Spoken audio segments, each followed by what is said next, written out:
topic. Let's see if I can find it. All right. Should America and other Western officials be put on trial at The Hague for war crimes? Okay. We have 45 minutes left on the clock. Go, go, go. Well, if you commit a war crime, then you should be put on trial for war crimes. It doesn't matter where you're from. Earlier before the panel, and that was the conclusion that we came to. I feel like it's like asking, should you breathe after you drink water? Yes, it's an obvious question. Like if you committed a war crime, you should get tried. Okay, so I mean, there's still. So we could talk about like maybe what type of war crimes specifically. Well, I mean, for example, it's like who's complicit? Who's at fault? Who goes? I mean, goes to the Hague? They just charged a World War II German dude who's a Nazi. They just charged him with war crimes, and he was like 90 something. Constantly trying to hunt these fuckers. And I think that I think we're kind of already doing that, aren't we? I mean, aren't we doing our best? I mean, like Vivian said, trying to hunt them down. I mean, obviously, documents of who was there and what they did is kind of those are Nazis, though, right? But this is about Western officials. Rumsfeld just got to American pass away in some level peace, so. I think the question is probably more pertaining to like the Iraq and Afghanistan wars, right? Yeah, and you could even look at like Israeli stuff too. Like, is America complicit in the resettlements type issue over there, like Palestinian? Some people view that as a genocide. I mean, I don't know about that. I don't want to get on all that. But, yeah. Okay. Yeah.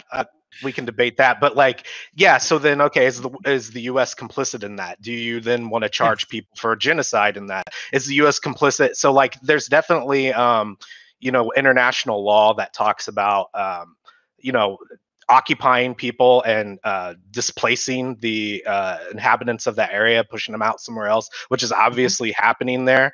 And that's almost not debatable. But the only reason why, at least as far as I could see from the brief research that I did, that the only reason why the U.S. isn't really being held accountable for those things, or Israel, is that they stated that they have no interest in actually signing that agreement. So there's a list of countries that are beholden to it, and then there's some type of circumstance or whatever that if China, Russia, these types of countries, if they don't want to, or if they completely have no interest in that, they can't be beholden to those types of treaties. Yeah, I mean, the US has done this fucking time and time again. I mean, the landmine treaty, right? That's probably one of the most famous ones. Whenever some kind of international law is sort of passed, and a whole bunch of countries sign up to it, they're like, yeah, we should probably not do this thing. It's really fucking horrible. Actually, the United States is like, how can we get out of this? It's fucking disgusting. So honestly, I don't really give a shit. But I think if we're going to talk about whether certain Western officials should be tried for war crimes at The Hague, we need to be kind of specific about what kind of events we're talking about. I could definitely see, for example, a really good case for pulling in Tony Blair and a whole bunch of security officials here in the United Kingdom based on what came out of the Chilcot inquiry, right, which was the inquiry into the Iraq War. I could see the same for Bush, because you had a congressional investigation into the Iraq War there as well, right? So we could definitely be able to identify security officials that fucked up massively with regards to that. And I think for both nations, I think having no good plan for a post-Ba'athist Iraq is probably one of the most damning things, right? Apart from just the shaky legality of going to war, both for the US and for the UK, but also just for the having absolutely no plans of what to do after you've completely fucked up the country and overthrown their government. I think the issue, with any trialing any individual when it comes to just Western official or anything like that, is that especially when it comes to war crimes, I think that would be more appropriate for military officials, for example, and who done the overseeing of planning essentially of individual operations, especially. In cases if you take leaders who are non-Western, say for instance the recent al-Bashir, for example, who was ousted from Sudan, for example. He's now going to be taken to the ICC to be put on trial, obviously. And he, for example, has much more involvement, for example, in the planning of like, I think it is the Darfur genocide, if I'm correct on that one, if I can remember correctly. And I don't know exactly how you would be able to pull people like Tony Blair or even George Bush Jr., for example, as opposed to, say, for instance, military officials working in CENTCOM, undergoing operations who may or may not have been involved in actual war crimes, for example. So I think there's a bit of problematic in how you actually will take those individuals and put them on trial, obviously. So, yeah. Do you think prosecuting a war on sort of undemocratic and like generally internationally recognized like non-legitimate basis, well, do you think that would not be enough in that case? Well, I probably agree with you, to be honest, but well, the problem with that is that you could have a legal. By the way, this is sort of like I'm saying this as saying that you could actually, if you were to argue, for example, on whether it be the US or the UK case for war in Iraq, they may even go to things like violations of past United Nations security resolutions and the violation of past treaties. And then again, you see, it becomes a little bit problematic because they could argue that they didn't actually wage an illegal war, for example. Whereas you could obviously get, like, for example, the opposition, or sorry, not the opposition, I should say, the prosecution in this case, from maybe the ICC, which may I just say the Americans will not allow the ICC to come and take some of their individuals because, again, I think they haven't ratified the Rome Statute for anything, and they don't really say, like, they don't like the ICC because they believe it to be, I think Bolton even said politicized, whatever that may mean, basically. Yeah, but the question is not, is it feasible to haul these people in? It's like morally, ethically, possibly even legally, should they be held in? Right, well, we can recognize that the United States just isn't going to fucking cooperate with any of this shit because they consistently shield their war criminals from any kind of prosecution. Well, again, I would just say that if there is indeed war crimes that have been committed, which I think there have been, at least in the case of Iraq, and I think officials, like especially military officials, I don't know, I can't remember. I think it was, I don't know, Abu Ghraib, I think, was one of the cases, for example. Yeah, Abu Ghraib. Yeah, but those. So a lot of those were prosecuted, right? Yeah. Abu Ghraib. But they largely got off, right? They were like prosecuted, but there was like very limited penalty. I guess so, but again, in those cases, I would say that military officials per se, or even like military personnel involved in those things, would be much more applicable for quote unquote being charged with crimes against humanity or war crimes. Whereas, like, for example, the degrees of separation between, say, for instance, Bush Jr. or Tony Blair, unless you could prove, for example, especially we're talking like from a prosecution level over here, but for like a court, if they even were to, say, for instance, hypothetically go to court, you need to, for example, prove, like, the degrees that are like, because, the case of Bashir, for example, they can prove a link, for example, to the Darfur genocide, whereas Bush Jr. could say, okay, what about he put it to that official, and then that official goes to, you see, it's like I think degree separation. I think we'd have to go through so many reams of like incident reports and so on. But in the United States, the executive pretty much has to sign off on most sort of most important operations, right? Quite often the president will be watching it go down, like from body cams and shit. So like, well, if you mean like just like, I guess, like individual, like special operations missions and all that kind of stuff, but whole military campaigns where you have like much more culpability from generals like General Petraeus or other such generals, rather than, for example, Bush Jr. or Obama or Tony Blair or Gordon Brown. I think that was the one after Tony Blair. So you see what I mean? I'm just trying to say that it's difficult. Like, I understand, I agree with the Chilcot report's assessment of the culpability, for example, of the United Kingdom in, for example, you could say the wrongdoings within Iraq. But again, you have to, how can you say, narrow that degree of separation, especially if you're talking about like literary leaders of countries being culpable for war crimes. So that's why in my original statement I said that I think there's a good argument for like Tony Blair and for a lot of intelligence officials and so on. Right, I think it'd be a hell of a lot easier to prove those individual sort of intelligence operators and generals, whatever, like than it would be to sort of what would you call it? Indict? I don't know.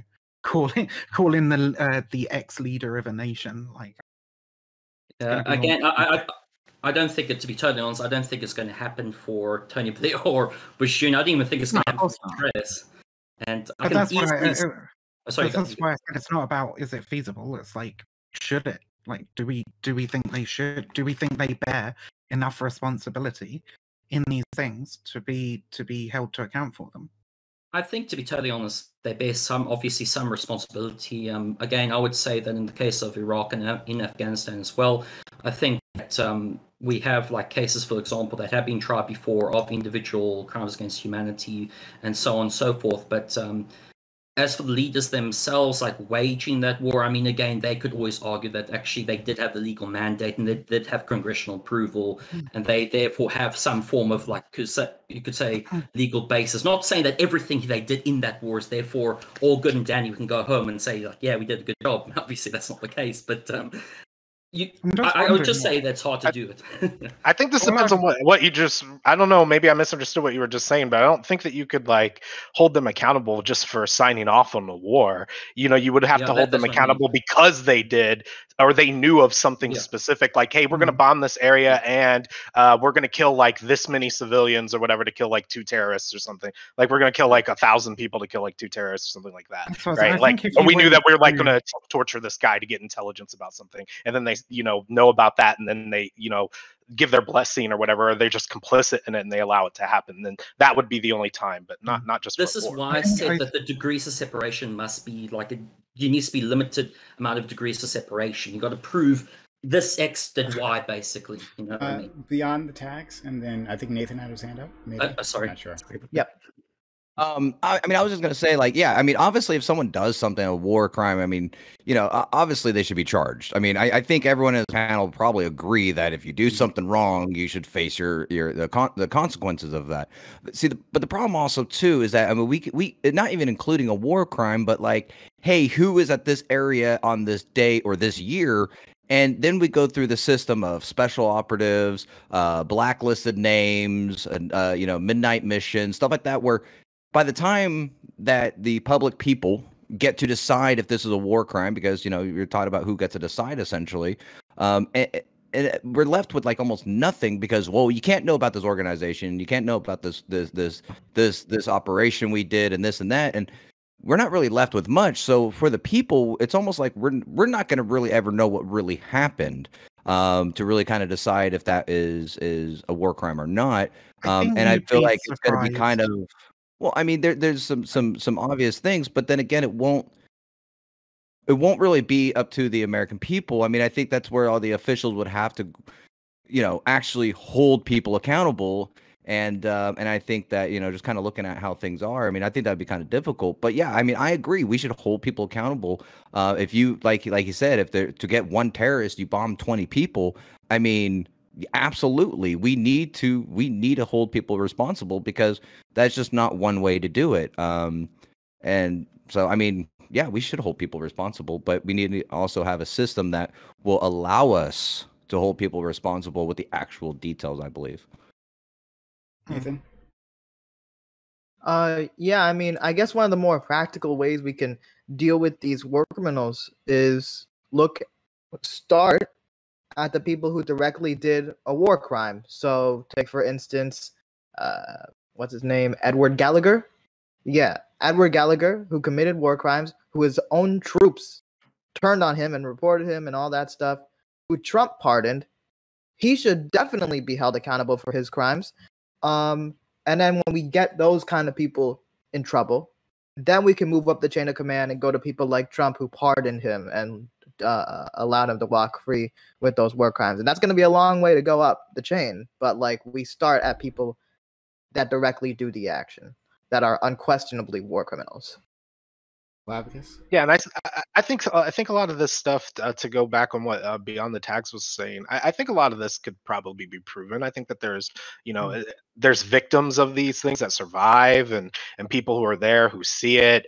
I imagine that there's going to be a lot of evidence, like when you're talking about that's what I was trying to say. Off and things like that, torture. I think you can probably find some evidence of it, but the reason why maybe we feel like there isn't is probably just because like the big fish, like the U.S., Russia, China, whoever, those types of countries just aren't going to be held accountable because of how powerful they are. I think generally there's also like a big language barrier. So when Beyond the Text said about like these top secret raids that the public will never know about or whatever, right? Like I said at that time, I said I think you'd be surprised, right? Like that a lot of these incidents, like the Western public doesn't really get to hear about, are like reported on widely in sort of Arab media, right? And there will be people speaking about that, translating those accounts into English, like talking about it in various circles and so on. But it's just that they're not sort of like popular mainstream circles that the general public gets to hear about. I'm not going to deny, obviously, there's going to be some super secret fucking raids that like nobody survives or whatever, and it's really difficult to get any kind of decent account of. But I don't think we need to rely purely on US internal reports as to like what happened. The Osama bin Laden raids are a really, really good example of that, because we have multiple accounts from like a whole bunch of different sides there, in that we can, try and decide who fired first. For example, there was like some chap who was standing at the door with an AK, and shit, it's been so long since I looked into it, I can't really remember. But I know there's some dispute over whether he fired his rifle or not before the SEAL team started shooting. So, well, I mean. No, it's all right. Go ahead. Yeah, I was only going to waffle. But what I mean by, obviously, I mean, I had a secret clearance, and I would go into the bunker, would do our thing. There's obviously a paper trail to people with only the clearance to be able to cover it. I've done those. So there's obviously a record. But I meant by is the publicization of it into the media, right? Like, how would Fox know how to report this if Fox doesn't have a 2-star general pull that file? Well, Fox is never gonna fucking report like U.S. war crimes accurately anyway. Or just any news just source. Giving an example, any news source. I mean, Disney Plus. The mainstream news doesn't really care about like a lot of things, because the U.S. public doesn't care about a lot of these things, right? Like, I mean, there's probably stuff going on that we don't even know about that is going on, behind closed doors, and we will never know. But and that's the thing. Like, and it's kind of like we talk about who do we charge for war crimes, and and that's going to be the slipperyest slope, I think, of all of this, is that you have a Marine. Hey, you're going to go into this mosque and clear it, right? And then they go in there. It was cleared to go into this place because of certain laws, or maybe they weren't cleared, but they were told they were cleared, right? And it's like, who just committed this war crime, right? Was it the Marine? Was it the general? Was it? And then where does it go from there?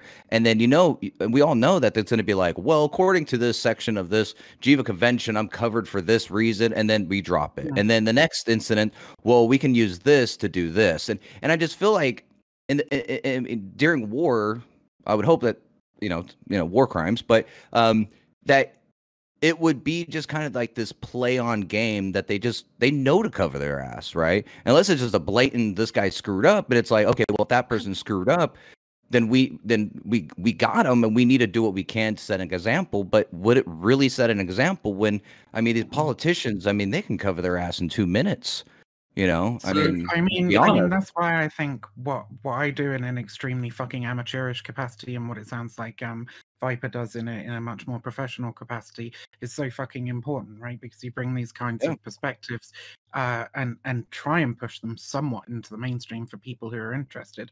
One of the biggest fucking problems that I have is there's so many people who work in the field of reporting on like terrorism, extremism, and all that sort of stuff, who I have the utmost respect for, do amazing fucking work, but are largely fucking unrecognized, because, like I said, the American public and the British public here don't really give two shits what happens to some random brown people in some country they can't even point to on a fucking map. And I think that's the real sad thing. And it starts with education. It starts with getting people to care about people in other fucking countries, and then we might be able to bring some of these people to account for the war crimes that. And I'll just quickly interject and say that there's whole departments of the military, of just like basically that are. Their purpose base is to sort of like legitimize action, for example. They have legal arguments, for example, for certain operational procedures. They'll say, okay, is this within these certain procedures? Do we have like defenses for them? Okay, we're all good with that. Go for it, basically. So there are departments already for it. Like essentially lawyers who will go for work for the military, who will, for example, defend their client, or who will prosecute the client because, they have their own internal system as well. For example, you can prosecute, like especially if someone does, violates within a military code of some sort, you'll have prosecution, you'll have their defense lawyers, and they'll internalize this kind of stuff from the external public. So that's why it's a bit more difficult to actually do any kind of like a prosecution. Even though I, for example, focus more on just like minority issues, and mostly Syria and Iraq, kind of like from a geopolitical landscape, and that it's very I agree with you, Vivian. There has to be much more education, I guess, when it comes to not only the international humanitarian law side, but also just, for example, the goings-ons within these regions and the goings-on from a governmental level, because it's very important, especially for the public, because the public have the power to alter the government, basically, especially in democratic societies. I know people may not believe that, but it's usually that's the case. Yeah. I want to go back to the idea that people are just going to cover their tracks. I agree that that's probably going to be the situation in most cases. I think there'll be a few more people though, that would be held accountable if there was actually efforts taken, or a possibility of them being held accountable. Like if the force of the nations or whatever wasn't a factor, and whether or not they were even going to bring a trial to begin with. But like that part aside, if these people, I would rather see that. As minute as this might seem, I would rather that they have to go through the trouble of trying to cover their tracks, and then a few people get prosecuted in that process, than them just being able to blatantly do things out in the open like we see, and nobody give a shit, and there's no accountability held. Like I think I saw a link, and I probably have it somewhere in my notes, but they are investigating like some Israeli Pakistani stuff. The ICC is nothing's probably going to come of it, but like, it's just as crazy that that's been going on for that long, and it's just like, especially where America's concerned, you have to get the people who that government rules over to care about it, right? Because they're the ones that can really place pressure on America. America's the fucking world hegemon. It's very, very difficult for other nations to like place a huge amount of pressure on them. And if we can look at like, the cases of the occupation of Japan, right, and the rapes of local women there by U.S. forces. And quite often, when one of these came up, the offending officer, or officers in many cases, would just be sort of moved to a different posting, basically, and it wouldn't really be reported on. And this was like a huge fucking outrage in Okinawa and in Japan in general, but because it didn't really get reported on too widely, except for a couple of incidents in the United States. Broadly, people in the United States didn't give a shit about it, right? And so the U.S. government, or more specifically the U.S. military, could just get away with moving their sex offenders around like the fucking Catholic Church, right? And it's fucking depressing. And we've seen how easy it is for the military to bury this shit. Because it took something like Chelsea Manning during the Iraq War to uncover a lot of these incidents, right? If it wasn't for Chelsea Manning, there's probably a whole load of shit we still wouldn't know, and there probably is a whole load of shit we still don't know, right? And literally the only way, because if we educate people on this shit, then the young people that go into the military are going to be the ones who actually care, right? And they'll be the ones in a position to blow the whistle, and the public in general will be in a position to place pressure on the government to actually address these things. Damn, Viv, I feel like you're saying that it's the fault of the American people, and I feel attacked. Well, I mean, start giving more of a shit about brown people in countries you can't point to on a map, and like, yeah. My thing. I care very much about those brown people in other countries, if you know my background. But yeah, I do. My I just mean the American people as a whole, buddy. I'm not singling you out. My thing too, I want to add too, is not just that they're going to cover up their tracks and do this too. I mean, right now we have a huge divide within our politics. I mean, we see this all the time. And just for an example, say Trump does something and everyone thinks it's a war crime, and Biden does it and they don't think it is, or maybe it is. And it's kind of like, who is going to be the deciding factor when we're at these impasses in our government? Like, is this an emotional war crime? Is this actually on paper war crime, or is this going to be used as an attack to remove someone? And I think that's also the thing that we have the UN, and I think we need to start, I guess, holding people accountable, and actually allowing these people, because someone mentioned earlier, like, would they actually be able to actually impose these war crimes on the U.S.? Probably not. And I think we should probably have some kind of system that would allow other countries to hold us responsible, because, I mean, we're just kind of like sitting on our pedestal, almighty, all powerful and mighty. Like, well, what are you going to do? I mean, you can't really do anything, and we're going to move on. And I think that's also another thing that I think we need to have some sort of, I would say, maybe a better system, but I don't know. I mean, or maybe we're just not using the system that we currently have. I don't know. So I'll kind of just interject quickly, just a little bit before someone goes on. When it comes to like war crimes and just like essentially the accusations of war crimes on states, you'll have usually it will start off like an international commission will go about and say, okay, let's take Operation Cast Lead, which was one of the Israeli operations in Gaza, for example. It was a UN commission that was opened, international commission, to investigate war crimes. So they'll go to, for example, which is usually they'll go to, for example, because what war crimes are essentially are just violations of customary and treaty law concerning international humanitarian law. And usually there's like a great list in the Rome Statute, like Article 8, subsection 2, basically, of like all war crimes. But they'll also go to other treaties and so on and so forth. Then they'll look about the situation. They'll say, okay, how can we see? Have they met the elements of war crimes, X, Y, Z? And if, for example, their report says that, okay, Israel has committed war crimes, this country has committed war crimes, they'll file it, for example, to the Human Rights Council, file it towards the appropriate office. Like sometimes a great example is, I think the International Court of Justice, the Nicaragua brought a case against the United States back in I think it's the late 80s, early 90s, essentially accusing the United States of violating a slew of international law. And the ICJ basically said, oh, well, yeah, I mean, Nicaragua, you have a case over here, but the United States are like, Nicaragua, what are you going to do to us? You can't do anything. And they kind of ignored it. But that's just an example of, even though the bigger country may not acknowledge it, it's still on record with the ICJ or the ICC, and it still performs some form of legal precedent over there. Yeah, the people who are guilty of maybe those violations may not be brought to account, which kind of sucks. But hey, there's a record of this stuff now throughout, for example, in reports and on international law and so on and so forth. Yeah, so sorry. So I'm wondering, can the process ever be fair, or for deciding who should be on trial and then putting them on trial and then getting conviction? Is it at all possible, or does it matter, or will it always come down to who has bigger military strength? Because it seems like the only people who ever get put on trial are officials from Africa, right? Like those are people with the least military power, and seems to be coincidentally the ones that go, and they might be for good reason why they are being named war criminals, but nonetheless, that seems to be it. So can there ever be a fair process?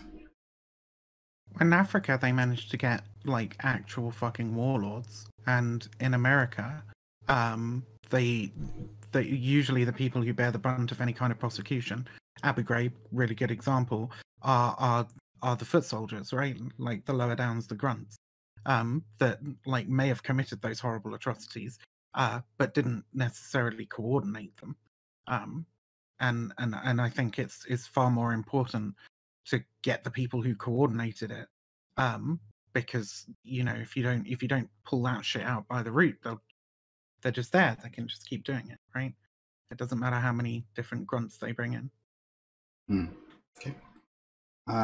Yeah, and I don't know that it could ever really be that fair though, because like to go into what you were talking about, everybody's going to have political interests, right? So even if you had representatives from this country, and you tried to be maybe as objective as possible, I guess, with having a diverse group of people deciding on these things,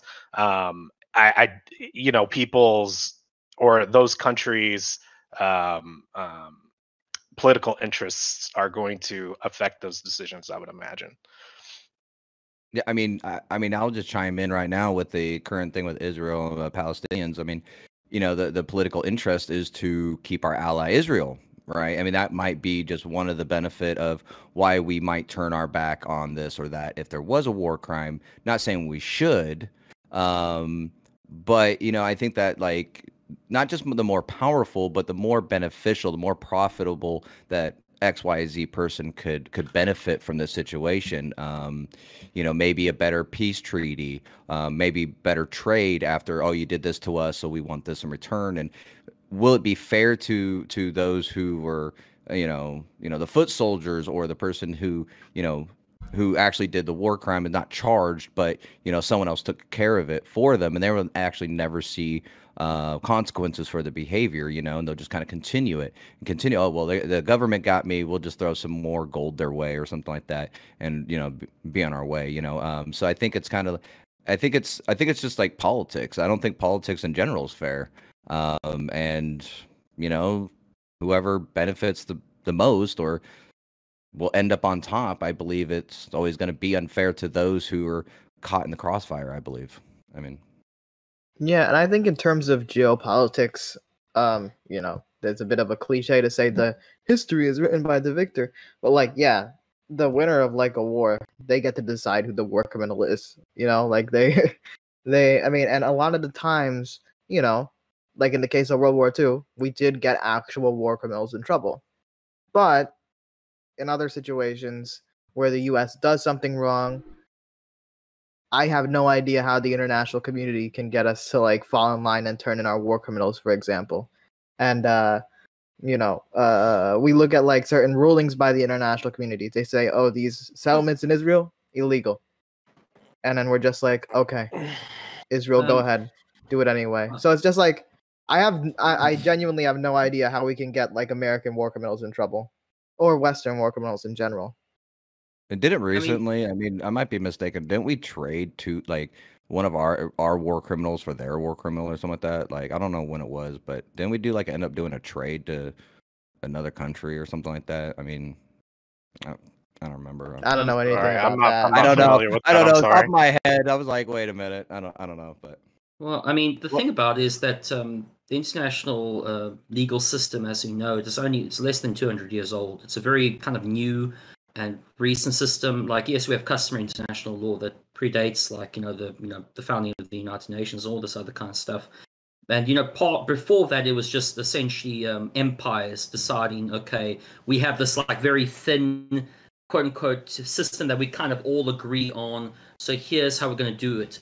But ever since like post World War II, and I think we all know over here, it's just like it's not a perfect system. And yes, there's geopolitics and power that comes into play. Like if the United States, for example, doesn't want to hand over or doesn't want to go to court, and for example, the ICC system, can we do some international law there?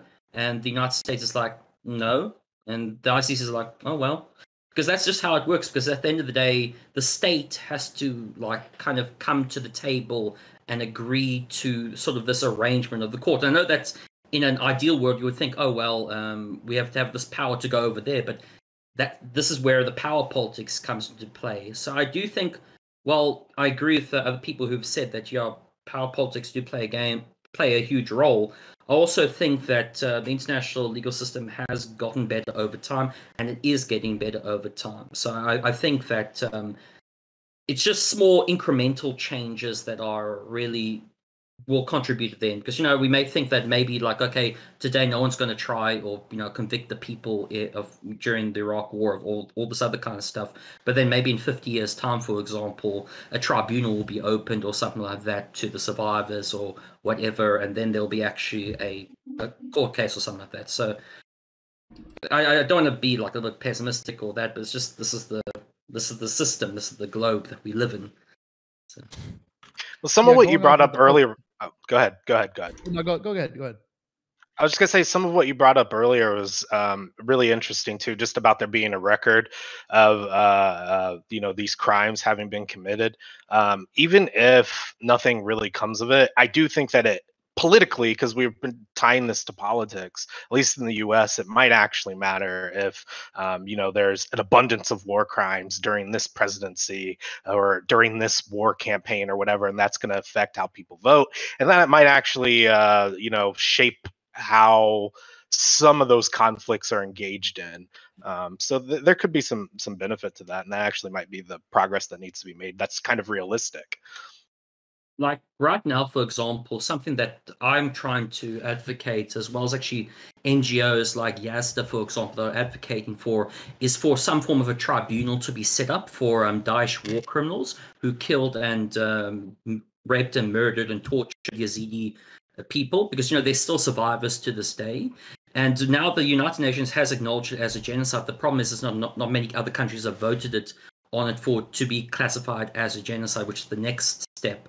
And the thing about it is that like these tribunals or these things are important because, as you mentioned, you're putting a record for the victims. You're saying that, hey, their tragedy, their suffering will not be unnoticed. You're saying to the world that, hey, here we have a record of your suffering over here. We will not forget it. That's what happens with international criminal tribunals in former Yugoslavia or Rwanda, is that, yeah, sure, we got only some of the criminals, not all of them, but still you have a record there that for example, we classified Srebrenica as a genocide in one of the prosecutor against Krecic or something like that, where we actually classified Srebrenica as a genocide. And it was only through that case and subsequent ICJ rulings that we now have to say that, hey, we can say that the Srebrenica was a genocide, for example. So that's just an example of how these things actually do contribute. It's not as if this is all nonsense at the end of the day. There's substance that actually comes about through it. Yeah. Yeah. The law playbook. You want to say something previously, then tags? Okay. Yeah. I just kind of wanted to go kind of off of Nathan's point where he just referenced that history is written by the victors. A lot of the things that have to do with trying these war criminals for being war criminals is a lot of the verbiage and the words around it. Even though in the case of like African warlords, they are closer to the ground, they are, in like Stoic Viper's opinion, the ones who are like more closely perpetrating these war crimes. In the case of like someone such as Kissinger here in America, you wouldn't call him a warlord because that's just, you call him Secretary of State, but many of the actions he does and commits and perpetrates do lead directly and foster this system of war crimes being committed and terrible things happening to these people. So just by the U.S., like the system of power that we like exist in, the system that exists, it doesn't really allow for Western officials to be viewed that way, even though they may be perpetrating these same sorts of terrible actions. So with Srebrenica, like how many people were actually even prosecuted and sentenced? It was like 5 or something, right? Like it really was. I think so. World War I, there was only 3 people found guilty in on the list of the war crimes. So I mean, it's kind of like. I mean, we can't really compare World War I to today. I think like. Well, obviously the technology is different. I mean, obviously, it's not even the technology. It's just like the Nuremberg trials set such a precedent for like international criminal proceedings that like looking at stuff pre World War II is kind of like it's apples to oranges at that point. Like, well, I mean, also, different world with regards to these particular proceedings.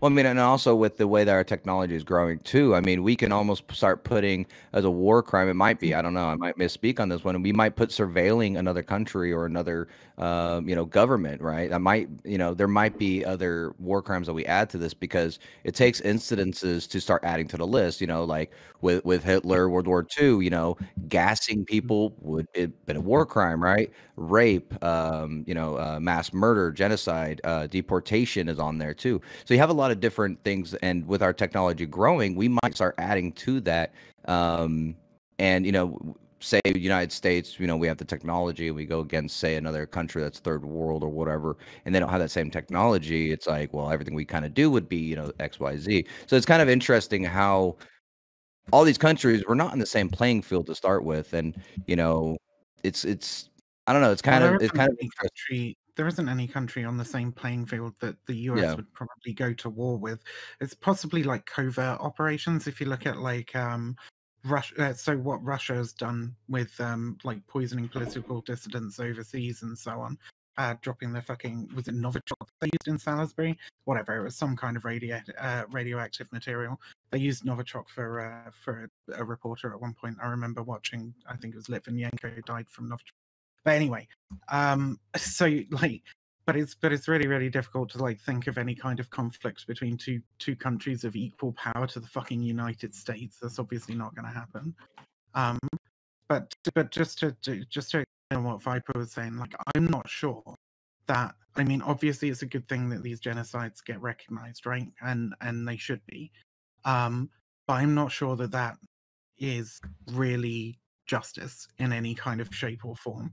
Simply sort of like tallying up as many deaths as possible and trying to attribute fault to a few sort of like random. I mean, it's Slobodan Milosevic, right? He's still free. He's dead. He's dead. Yeah. He died before his trial. When did he die? He died before his trial. Oh, okay. Yep, he died before. That seems to happen pretty. That seems pretty common from what I was looking at the list. Like a lot of these guys die before they even go. Anyway, point being, right? Even if they'd got Slobodan Milosevic, right? Even if they put him away in fucking prison, like there's so many other people that were involved in a crime of this magnitude, and I don't think that justice necessarily looks like. Again, obviously, all these people should be held to account if we can, but I don't think that justice necessarily looks like going out hunting down all the perpetrators and putting them in jail. I think it looks like upon reaching some sort of national or rather international recognition of a crime of that magnitude, justice is the world pulling together to try and rebuild, defend, and help those communities that were destroyed essentially in that, right? I think sometimes that's really sorely lacking. If we look at the Yazidi women is a really, really fucking good example. Like, where the fuck I haven't heard shit about them in the last couple of years. Maybe you can tell me like what's going on with them and where they are. I don't want to derail this too much. I just quickly apply this to the conversation, at least the topic of the conversation at hand. But yes, there's at the moment I can't remember what UN resolution was passed to try, for example, investigate against the crimes against Yazidis. The problem is that and this is what sucks basically about the whole mission to defeat Daesh. I don't go derail too much. Is that not many countries, to be quite frank, give a shit about what happened to the Yazidis. They are very happy to say we defeated Daesh, well done. But then the Yazidis are like, can we please have like justice and maybe a tribunal? And the community is like, well, think about it. Here's a UN resolution. Good luck with that. So it's still in the press. I sound very cynical about it. And I don't want to be like a cynical Andy, basically. This is what I'm saying, right? Yeah, I'm right there with you. Yeah. Like, no, but I agree. Everything ISIS did, like, a lot of it's going to go largely unnoticed. A lot of the areas that were basically just taken over, ravished, mass murders in the fucking street, crucifixions, all that kind of shit. Yeah, but like, I think. But the thing about it is that despite me saying this, I do, and this is maybe my bias towards you, man. I do genuinely believe that there will be a record and that there will be some form of justice done in the future. And there's at the process people going about this, because there's people on this panel, for example, as well as myself and like that, who are actually, we could allow our cynicism to get to the bed of us and say, okay, you know what, fuck it, fuck this whole thing, table flip basically. But that's not how the world works. You're supposed to at least do some small contributing action. Now. That's what they're doing in Afghanistan now. And I mean, that's what they've done pretty much with the Al-Hol refugee camp. The only people trying to fucking sort that mess out are the SDF who've been fucking lumped with it, right? Yeah, but I mean, I don't want to go. I want to try to drag it back to the the topic at hand. Should America and other Western officials be put on trial at The Hague for war crimes? I think my final answer for that is yes. Is it possible? Probably, maybe, if they allowed them to be put on, essentially put on trial. But that's it, at least from my side. Yeah, I don't know. The cynicism, though. I don't know if that's too much of this, cause of maybe the apathy. I think it's just the difficulty in research. People aren't going to go that far into reading about any of this stuff. They're not going to do any kind of research on it. And I'll be honest with you, I don't typically look at international news very often myself. So a lot of it I'm going to be pretty ignorant on as well. And I think that that's probably more representative of the American people. But the thing is, you should care, even if you don't give a fuck about random people in other fucking countries. And I'm not saying that's you, but if you're the average American who's I care about sports, beer, and whatever, right? You have to understand that what happens in these foreign nations and can end up on American soil. That's what happened in Afghanistan with September 2001, right? September 11th. So yeah. So and I'm sure we'll get on our next topic. So I won't. So that's the round. Thank you so much. Yeah, we'll appreciate it. Okay, to my audience, what's going to happen now is I'm going to put a link in chat, and we will vote on which of these individuals gets to stay into the next round. So you're going to be voting for which ones you want to go on to the next round. So which one's most interesting, made the best points, was funny, whatever it is, right? Whoever you think did the best job, please vote for them. Yeah, and the people who did the worst job will be up for elimination, right? So it's pretty simple. You'll have 5 minutes. 5 minutes to do it. So I'm going to spam this link in chat. Remember to vote within that 5 minutes, or the person that you want to stay around might leave. Don't want to see that happen. All right, so it's pretty simple. Here we go. All right, so link is in chat. Link is in chat. 5 minutes left on the clock. Go ahead, jump into it. All right. And thank you, Black Ruji, for resubbing. It's awfully kind of you. Okay, Jason straight away voting for himself. Look at that shit. I haven't. I'm literally just replying to messages. I haven't had much to say on this fucking topic. I feel like shit because I don't have much to say on this topic, right? Because you got someone who's literally got a diploma in the literal exact thing that we're talking about. So what's the fucking point? Okay, why should I even open my fucking mouth? There's reasonable questions here to ask. I got derived conversation on who should we ask? Who should we crime with war crimes? What could be the consequence here? Because there's reasonable questions here to ask. If we were to say put American presidents on fucking trial for war crimes. Well, we haven't even considered the fact that those presidents can be tried with normal fucking crimes, let alone war crimes, right? There's interesting questions to ask here. I just don't have the fucking answers, and I'm just gonna leave it to people who do, because otherwise I'm just gonna say some fucking dumb shit about foreign policy, a topic that I'm half baked on. I know when to shut my fucking mouth. Okay, just vote for me because you know that the later topics are gonna be better for. Yeah, I'm not the biggest fan of the Jerusalem Post, but it's very good having somebody here who's a lot more learned on these subjects than I am. Even I was going to pick a fight on the genocide topic, but I'll leave that hanging. Yeah, and then even the conversation that was being had on it was just a conversation in agreement. Everyone at the beginning was kind of just yeah, we agree. It should be sorry if I tried for war crimes. The only reason I'd say not agree is because there's might be some utility against it. So no, you've got if don't be sorry, Viper. If you know shit, fucking say shit. All right. I just far too many ignorant imbeciles. No, I don't I try my best to stay in my lane. I know the jack shit on domestic American basically on American jack shit on American. Basically what I was going to say. I know jack shit on some American domestic policy stuff, but this stuff I'm kind of passionate about it because I do want to one day work in it and especially do some form of either work as part of security analysis or just international advocacy of some sort or working for YASD or something like that. That would be a dream of mine.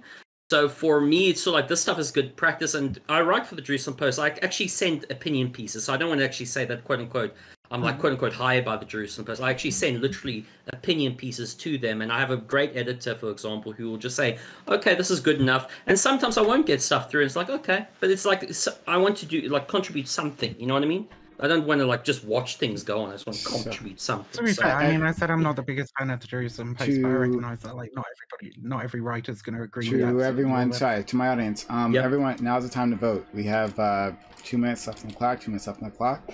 So use the link that is in chat to vote for which one of these individuals you want to keep into the next round. Okay, all right. So whoever is most interesting, most informed, it's another reason you can vote for someone. But whoever wants you want to stick around, vote for them right now, or they might be up for elimination. So do that right this second. But right now, the link is in chat. We have 1.5 minutes left on the clock. Go ahead. So how many people get? I just want to add this per turn. 3 per topic. It depends. For the first 2? It depends. It's 2 for the first one. Oh, okay. I'll throw this out there as like, you know, we talk about that whole like who's going to hold people accountable. So I was in Iraq, and we actually had a corporal it was a corporal. He had a puppy, and the staff sergeant decided to take that puppy and throw it off the bridge. Yeah, he went to the brig big time. He went to the brig big time, and he got charged. And so I do think there's some accountability in some form. For puppies? And it was not where I thought that was going. Yeah, we had a puppy. We had a puppy, and he. I'm not for I don't know animal cruelty, but like, I mean, I it's good puppies are not people, y'all. Yeah, but like, I wasn't there accountability. Like, well, I mean, I wasn't there for it, and I just heard it. Then I was like, wait, what's going on? I understand that. That's not the point. The point is that like that's like not much of an example of accountability, though, right? Like, it's good if we have someone who's that we all stepped up and reported him to the... I need to step in here for a second. Mr. Stoic Viper is sitting at fucking like 9% votes. Your fucking brain is broken, chat. This man just spent like fucking 40 minutes sitting here talking about international fucking relations. I haven't said a fucking word, okay? Vote for that cunt. He's the one who gave the most informative position on this. Don't be fucking morons. That's what I was talking about earlier. Chat does not does not care about that, man. Yeah, they do not care. Yeah, chat is I'll submit myself to the democracy of the chat. If they decide I need to go, I need to go. You have a beard, though. Yeah, I know. I don't have a fucking beard and the pretty lights, and I'm a streamer and I have a very small audience. But like, whatever the fuck, dude. That was. I told you guys I gotta get the lights. I told you I gotta get the lights. Okay, it's fine. It's fine. We're not gonna kick Viper off. It's not happening. Okay, great. Thanks. So the voting is over. Sorry, Prime. I didn't mean to cut you off. That was very rude. No, that's fine. That's fine.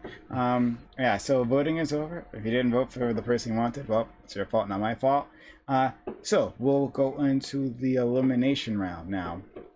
At the top, number 1, right? By a few votes, right? We have Beyond the Tags. Here you go, number 1. Here you go, right there. Yeah. Next is MxVivianWulf, right there. And there we go. All right. MxVivianWulf doing a fantastic job. And then we have. At the bottom, which is uncalled for, well, Clavicus, number 3. Clavicus, you've been here before. How have you done? Always. Wait, no, you've got Nathan there. Isn't Clavicus supposed to be in Nathan's spot? What are you talking about? No. No, he said I'm at the bottom. Yeah. Oh, you're at the... Oh, okay. Don't worry, I got a handle on this, MxVivian. Thank you. Thanks so much. Really appreciate it. But Clavicus does amazing work. I love having him here. The crowd. Thank you. I appreciate that. The ones who vote, and you don't vote, well then, yeah, it is what it is. All right. So, and then we have 2 people at the bottom. It'll be Gilly and Terami. All right. So among these 3 people. What you'll do is you will beg the Tags and MxVivianWulf to stay. All right, so we'll give you 30 seconds on the clock to make a case as to why you should stay to the next round. Start with Clavicus. grovel peasant. Okay. Yeah. I think that I mean, based on the last topic, if I can provide content for a topic like that, I can definitely bring some good content for the later ones. That'll give you guys some great content to dunk on. Viv, I know you love to dunk on me. So, I think just for the fun that you will both have, that would probably be a good choice to keep me. And I do have some really killer arguments for the next ones. I did some research in this. I really would like to talk about some of these other topics, especially, well, actually, I won't ruin the topics. I'll stop there. Okay. Jeremy. Well, ironically enough, I won't be begging because I actually have just received 14 text messages requiring my attention at a place, as apparently being not on call has required the regular guy. So I actually have to leave now, ironically enough. I wanted to stay, but apparently even if I do my job properly, somebody else will fuck up, and now I have to leave. All right. Well, we'll see you later. Have a good one. Clap. So what happens now? Oh my God. Let me say things and then you'll find out. MxVivianWulf. Holy crap. Gilly Theory. So you guys should keep me because I'm the underdog. I'm the newbie. I'm the new guy. You know, you never know what can come out. I could start something crazy. It could generate some content. Who knows? I mean, wait, who am I going against? Clavicus. So Clavicus has been here before. You know his points. You know what he has to say. You know, I'm kind of throwing him under the bus here, but you do what you got to do. And yeah, that's why you should vote for me. Okay. See what happens. Yeah. All right. So we'll change things up a little bit. Beyond the tags, you'll be voting. Just you, not MxVivianWulf, since we already have one person gone. So DM me the name of between Clavicus and Gillyface, which one of these individuals will leave. So I'm gonna get attacked by one of you guys. Good to know. All right. You're gonna, yeah. Send me a DM. I know. So I'm voting for who I keep, right? Who leaves? Who leaves? Send me the name of the person who leaves. Yep. Okay. Okay. I hate being the bad guy. Yeah. Hopefully, quickly. He's almost got it. It's there. It'll be here at any second now. I'm on the edge of my seat. I messaged Discord. Okay. Chat.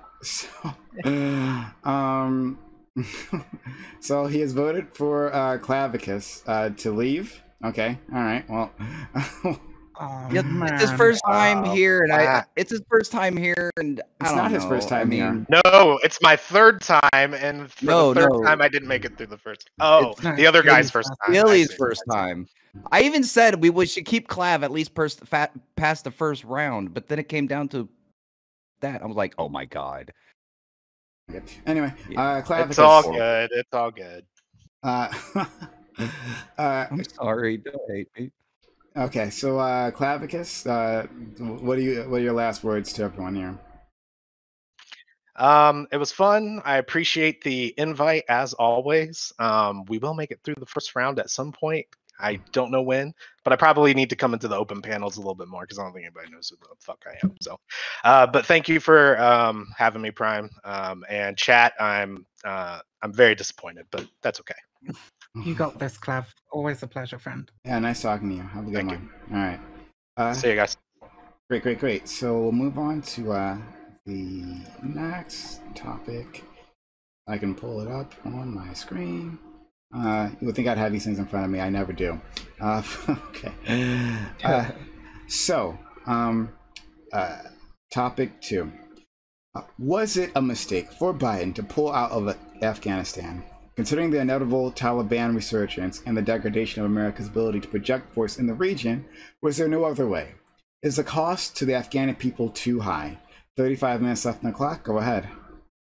So right now the answer is yes. the Afghani people didn't seem to mind the US people being there for some set.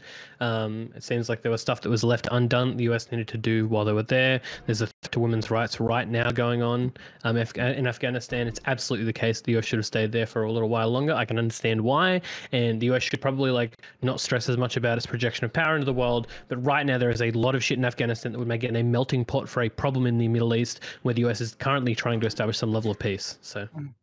And I think the way you can go go. for it. It's fine. Nah, you go.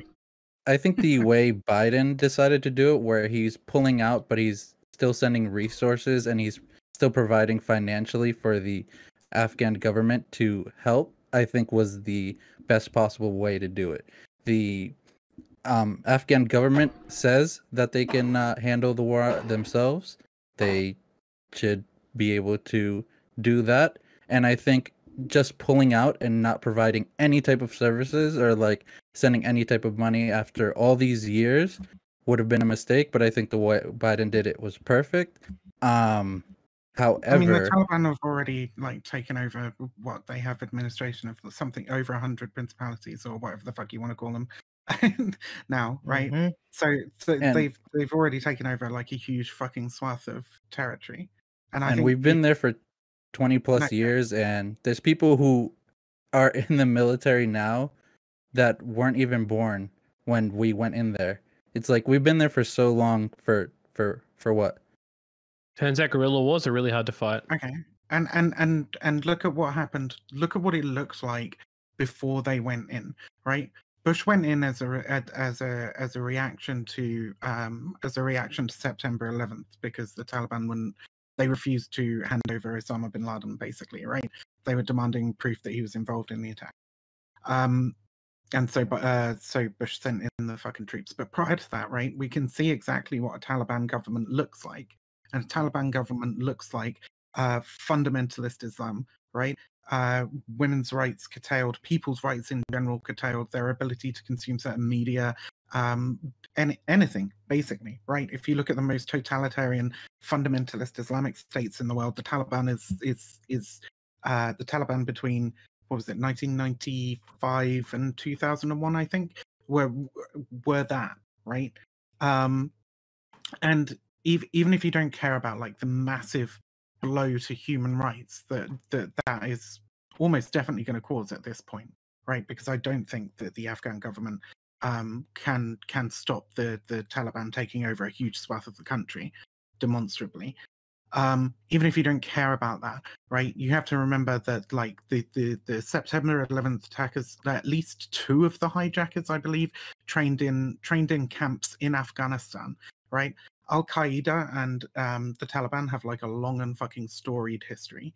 Taliban training camps in Afghanistan are where a lot of Al Qaeda operatives learned to do what they did. So I'll just quickly kind of add a caveat to both Vivian's point and to I think is it Kayason? I'm pronouncing it. Kaya, doesn't matter. You're all good. Okay, thanks. I think I completely agree with both of you at the moment.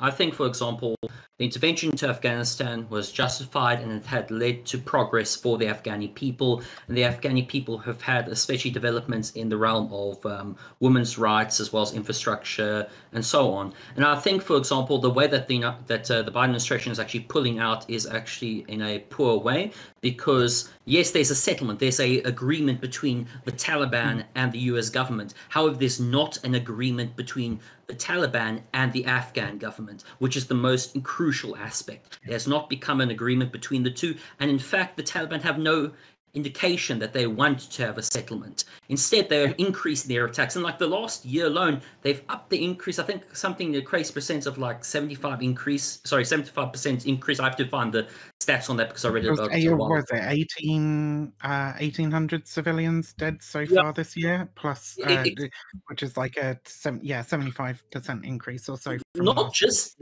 that. The Taliban promised to cut their ties with Al Qaeda. In fact, we've had ANA operations, so Afghan National Army operations, which have found Al-Qaeda members within Taliban territory. The Taliban and Afghanistan, and the Taliban and the Al-Qaeda have not cut their ties, which is a security threat. So if you don't care, for example, about the human rights issue, about women's rights issue, if you are completely, purely realpolitik, let's focus on national security concerns, the big thing I would pose to you is, what about those continued ties with Al-Qaeda and the Taliban?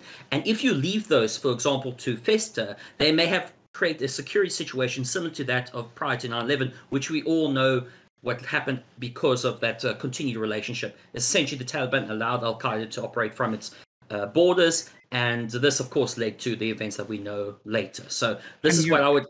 Okay, go. Wait. Yeah, and if you're going to look at it from some kind of leftist position as well, you have to ask like what the local people want, and the vast majority of Afghanis reject the idea of Taliban rule. They don't like the Taliban. What is it, like 85% of Afghans like disapprove of the Taliban? Like it's around about according to, and I've got actually that, thank God I've got the stats up here just quickly, is that hold on 1 second, just quickly get to it. I think it's around over 90% of Afghans believe it is either very important or somewhat important to protect the following as part of... Oh, you guys hear me? Cut out there. Can you repeat that? Okay, I'll repeat that. So this is from the Afghan Flash Survey Report, or from Wave 3 2021, from the Asia Foundation. And it says over 90% of Afghans believe it is either very important or somewhat important to protect the following as part of any peace agreement. So that is the Constitution, freedom of speech, freedom of the press, a strong central government, women's rights. 97% want to protect women's rights in the country, equality amongst different people, as well as I think about keeping the current, like, essentially borders intact. They don't want it to secede to the Taliban, for example. So that's just an example. The Afghan people want it. So to be clear, like, the Taliban say that they want to protect women's rights as well. However, like, we can see demonstrably in the regions in which they've taken over, that's not necessarily the case. There's a few isolated regions in which they're allowing women to like go to school and learn, but beyond that, there's not much. And those are only a few isolated regions as well. And I think I don't think that it's I don't think we should just take them at their word. I think we should look at what Afghanistan was like when the Taliban was essentially the government. And can I just quickly add a small caveat to that? And I'm sorry if I'm taking a bit too much oxygen. Sure. I will say this primarily. Even like past, like about prior to this agreement, I was in support of, for example, of the US presence there. However, I was very critical, for example, of the US taking a, as you could say, casting a blind eye to Pakistan, which is one of the largest influences on the Taliban. So if we were to stay, for example, if the US and coalition were to stay, they have to change their strategy, because I understand perfectly well a continued prolonged conflict for 10 plus years with the same kind of like rigid little status quo going on is good, yes, to protect you what the gains that you've made. But there has to be more to that. There has to be, you could say, something to be done about Pakistan's influence on the Taliban or warlords that you've kind of ignored, basically, and so on and so forth. And I think that's the problem with the question, right? It's like, is it worth? I forget what the last bit of the question was, but it was basically, is it worth it for the Afghan people, right? And we have to recognize that it's like, even though I think pretty much everybody on this panel is going to be horrified at the idea of Taliban rule over the Afghan peoples, but we have to recognize that it's bigger than that, right? There are like multinational, international ramifications of this decision. You're talking about a hotbed for radicalization. You're talking about increasing the power of like one of Al Qaeda's allies, and the power of Al Qaeda from like all over the fucking world at this point, right? When was it Al-Shabaab pledged allegiance to them? Like, that was a few years ago as well. Like, we're talking about... I want to let Nathan... We're talking about an international jihadi network. Nathan, please. Yeah, pretty much. We've been there for 20 years. In that time, the Taliban has been growing.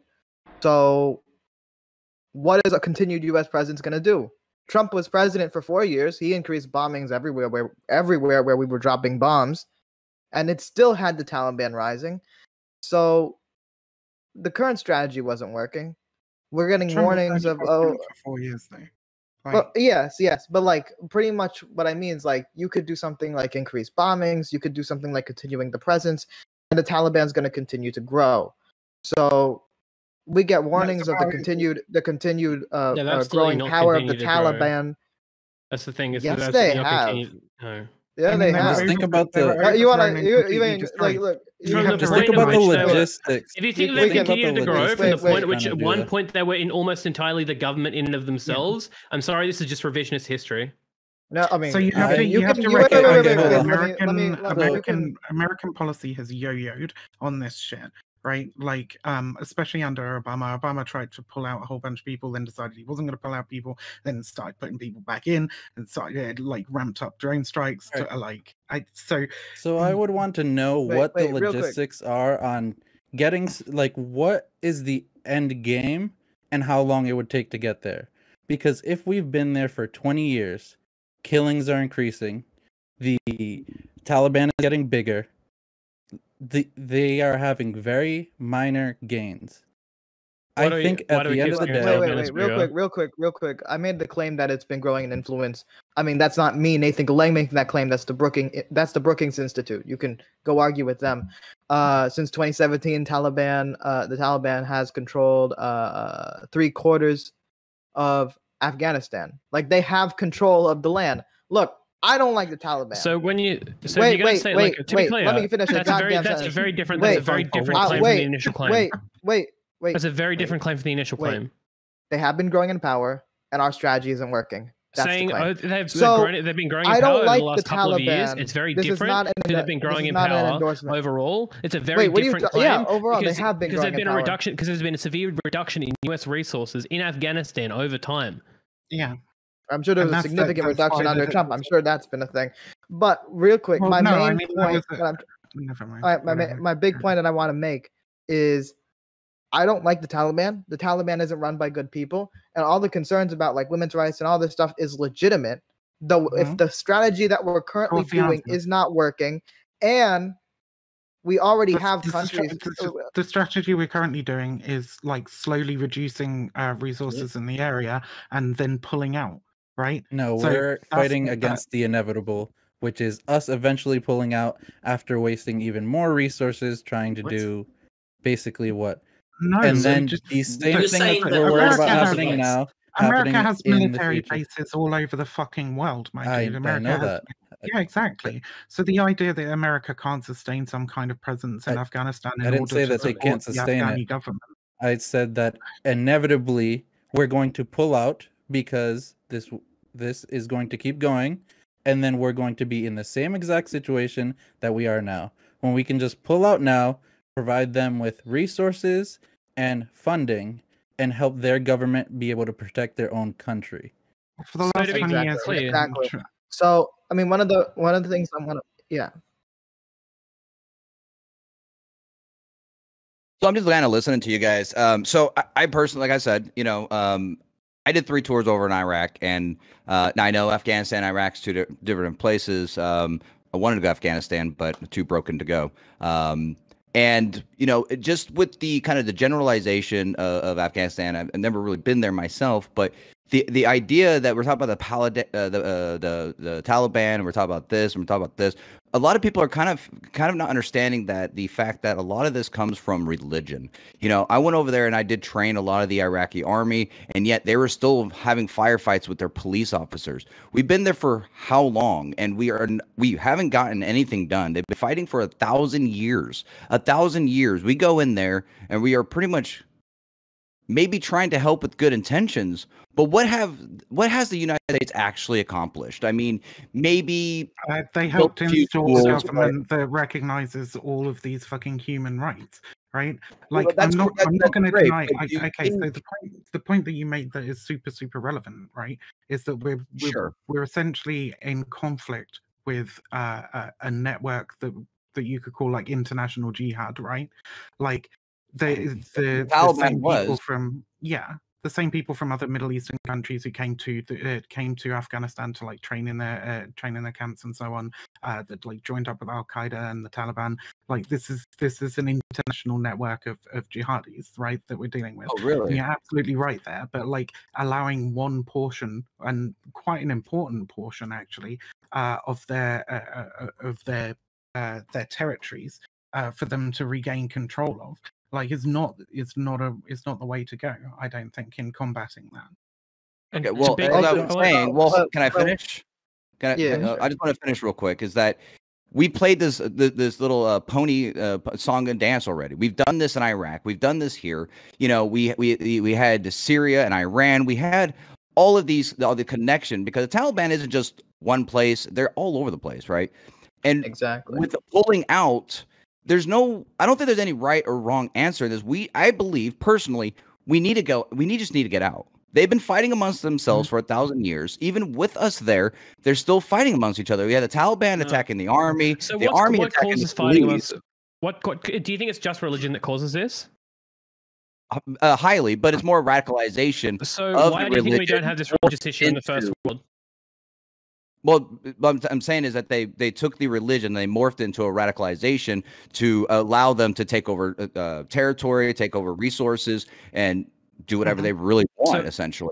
In an area, so one second, please, 1 second. In an area which used to have such severe conflict between like Catholics and Christians that they'd like murder each other on sight, right? To now at a point in the first world where we just don't have this problem with religion anymore. What do you think that this difference is here between the East and the West and the Middle East, right? Quote unquote. Power and economy. Centuries and centuries of change. That latter one is power and economy. It's been happening for 1,000 years. But there is absolutely... happening 1,000 years. Christians and Catholics kill each other for 1,000 years. It's not just religious. Are we supposed to stay in Afghanistan for like? There's absolutely nothing.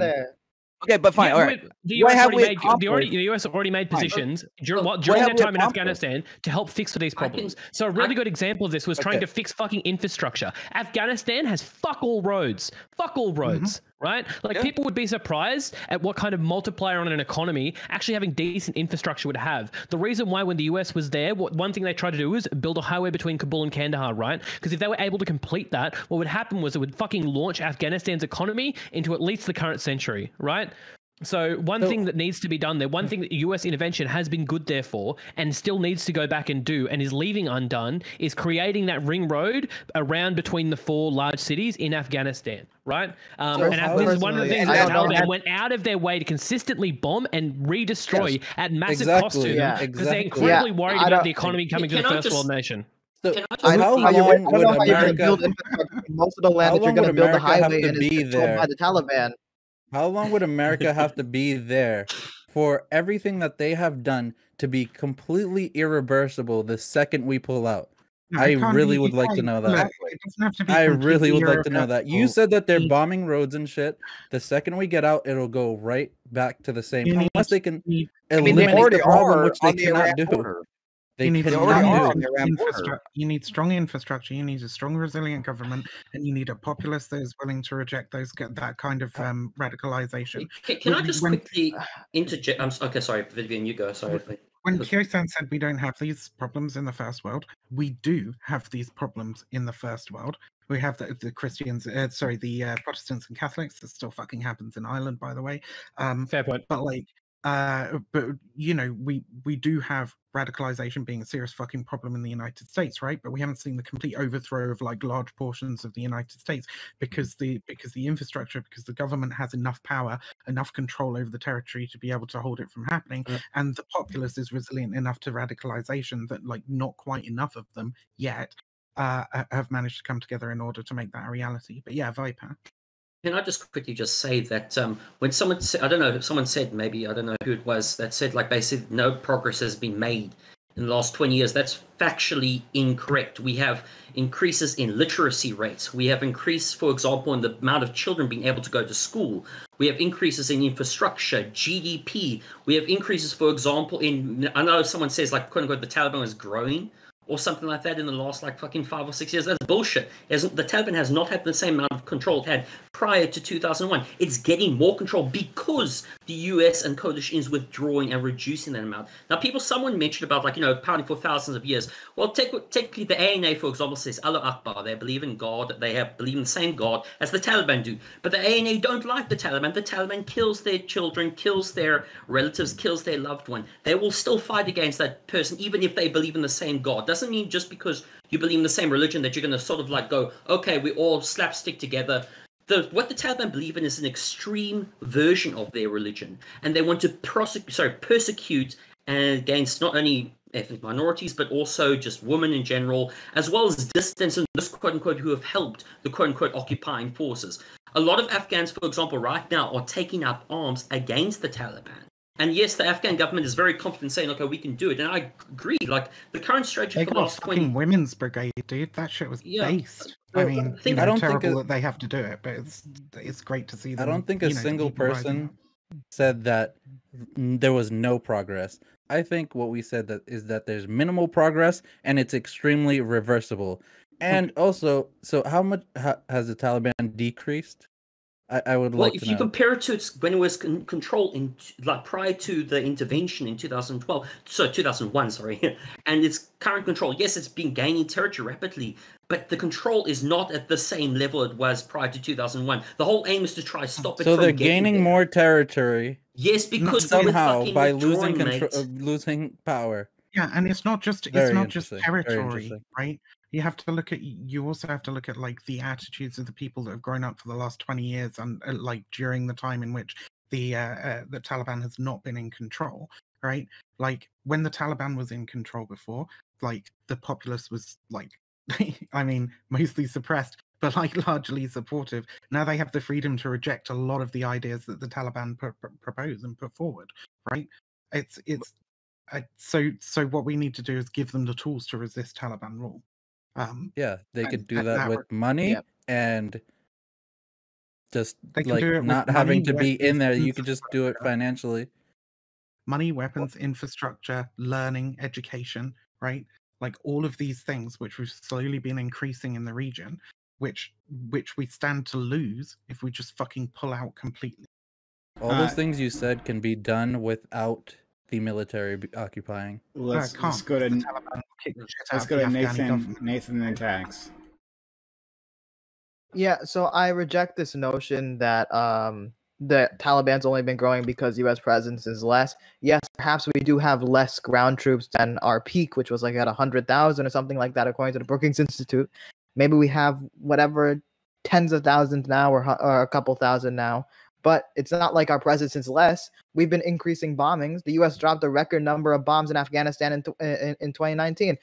We're still there. We're still having a military strategy, but it's not working. The infrastructure thing that was being talked about earlier. I don't know how the hell you're going to build infrastructure from Kabul. I'm going to make a quick point here about. Wait. I don't know how you're going to build infrastructure from Kabul to what do you say, Kandahar? Kandahar, yes. When majority of the land between those two cities is literally in full Taliban control or in contested control. Kandahar is in full Taliban okay, control. Wait, I want to make a note. I want to make a note about this bombing before it gets too far off the point. Okay, one thing that's the reason why bombing has gone up isn't because the US the US has chosen it to gone up, but it has to do with drone technologies. Drone technologies have gotten incredibly cheap. Drone technologies are significantly preferable. The reason why drone attacks overall went up is because drone attacks have gotten cheaper. US investment in the area has gone down, right? So you're saying bombings went up. Let's be so you're saying bombings went up. Military strategy is not working. Wait, another point I want. Do you think bombing is the same as a U.S. military presence?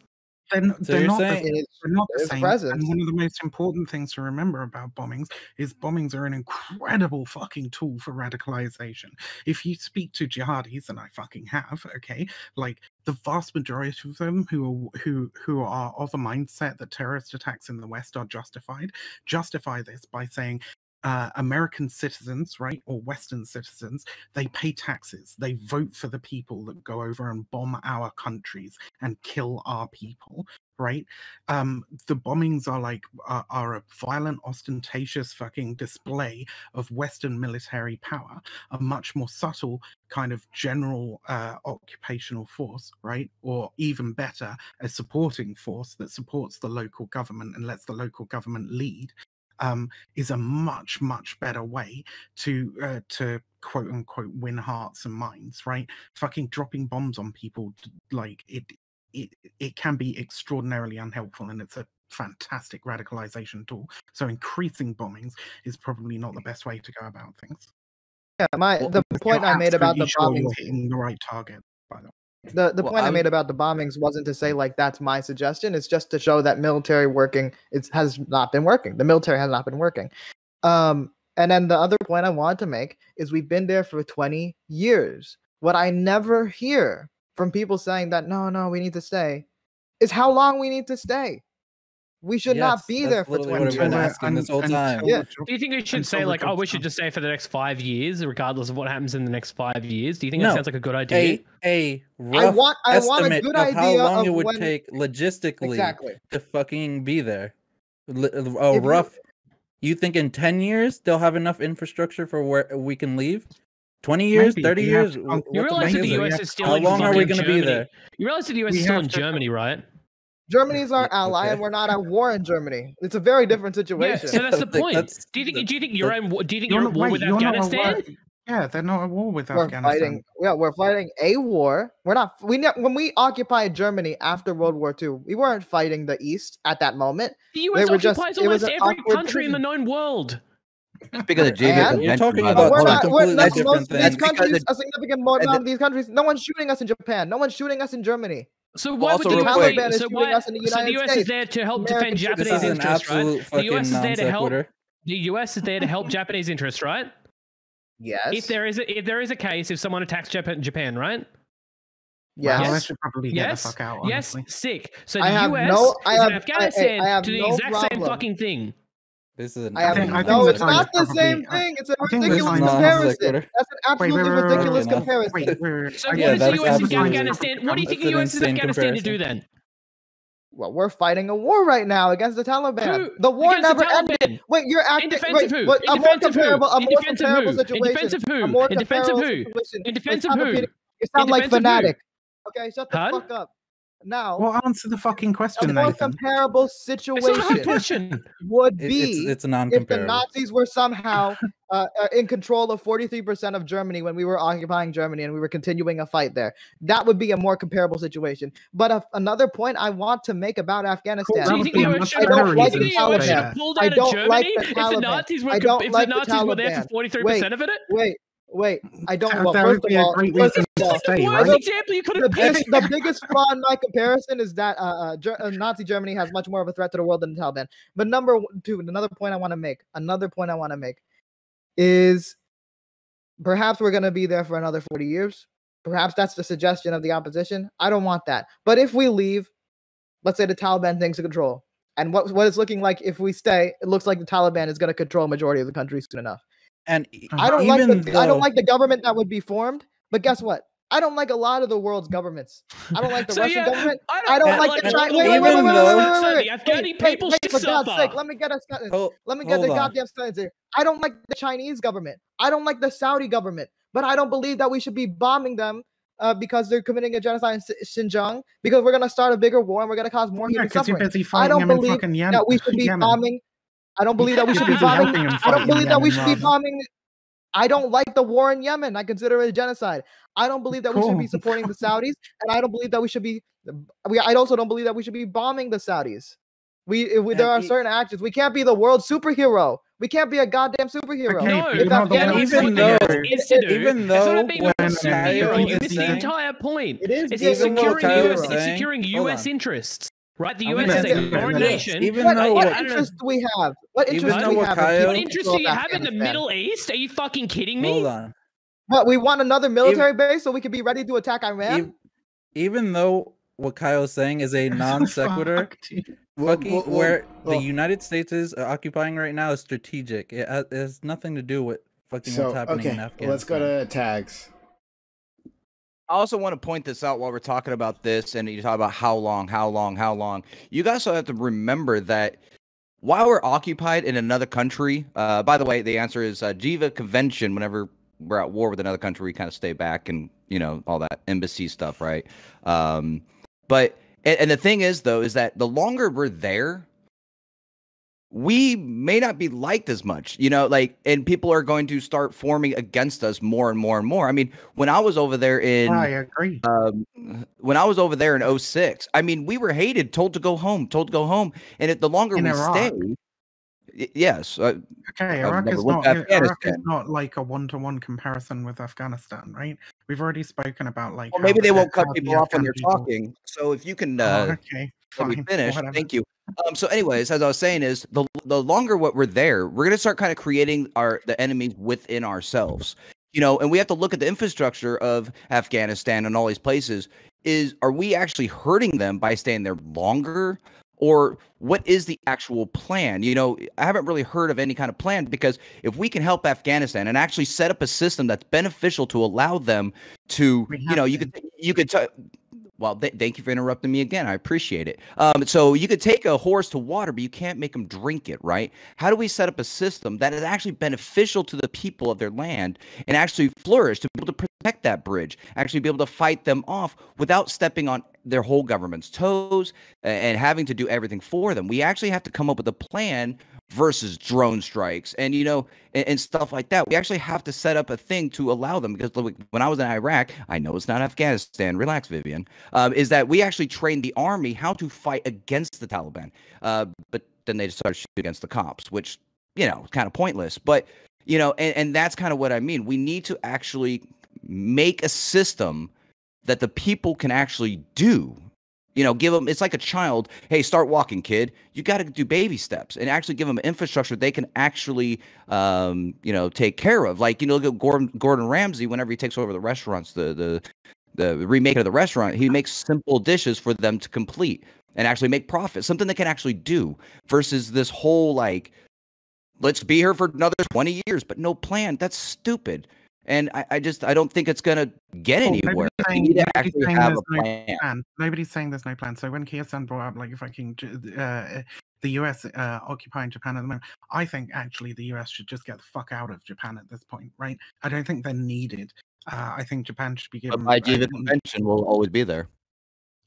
Okay, I don't give a fuck, right? Important document. Okay, look, let me make the fucking point. All right. I think they should get the fuck out of Japan, because I think Japan's perfectly capable of looking after its own fucking country. I think Japan's perfectly capable of forming a military strong enough to, like, you know, to defend itself from attack. You know, if Japan wants a certain amount of American presence, that's perfectly fine. But like a lot of people where the military bases are, they don't fucking want them there, right? And I think that's perfectly fucking understandable. I don't think that there's an insurgency on Japanese soil that needs to be fucking defended against by the US military, right, in order to protect their democracy, to protect their human rights, etc. However, that's not the case in Afghanistan. And I think what we can do is we can continue to build infrastructure, continue to support the Afghani government in doing what they want to do in that region, right, and what the people want them to do. Okay, remember, we spoke about this a lot. You were talking about how the Iraqi people were like, fuck you, get out, right? It's not one-to-one fucking transferable to the situation in Afghanistan.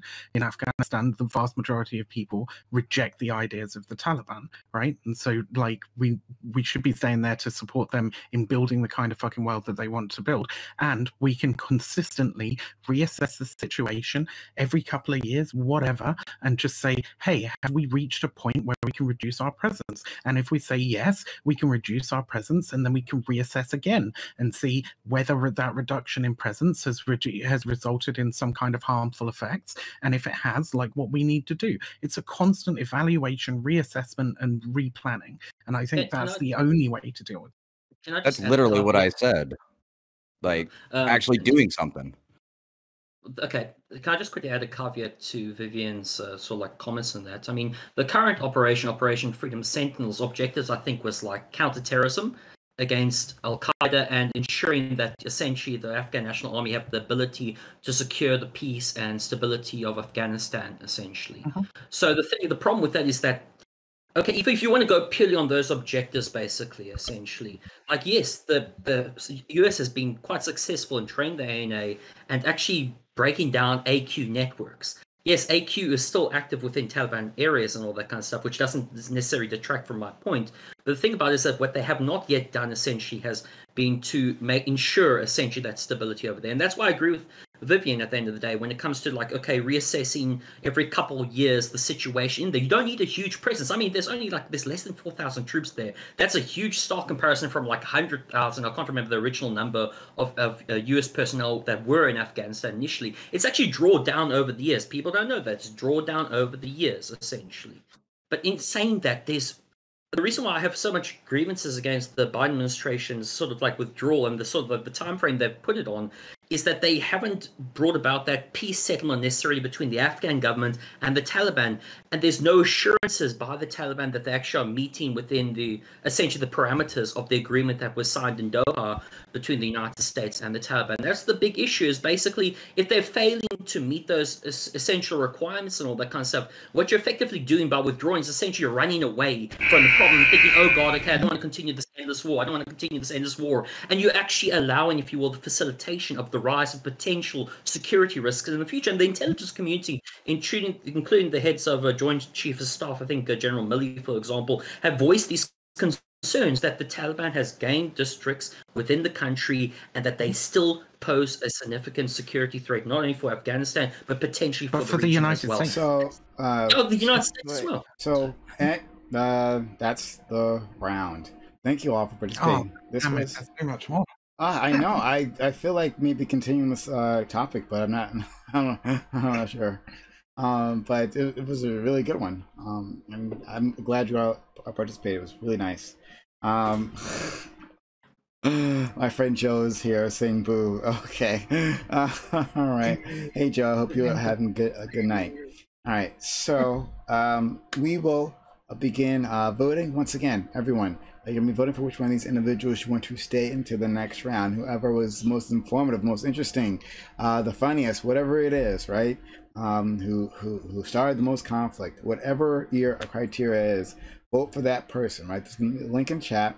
I'll be there for 5 minutes, right? We'll have that poll up for 5 minutes.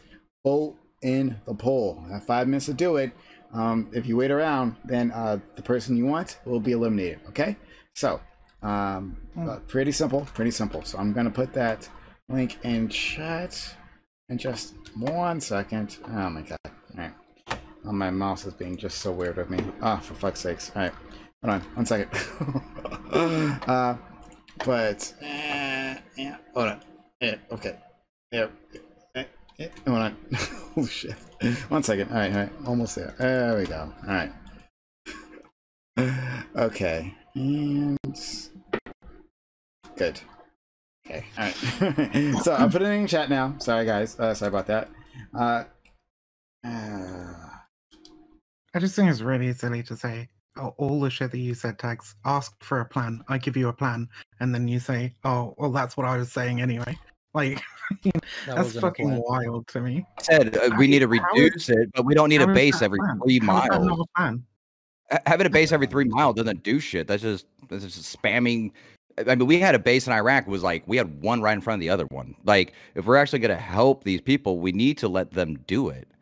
We need to back off. 4,000 troops in there. It's like nothing. We have 3,000. I think the US has 3,500. Yeah, I know Australia is withdrawing its troops. And but where's also UK our peak of how many troops? I mean, come on now. That's but right now they're low.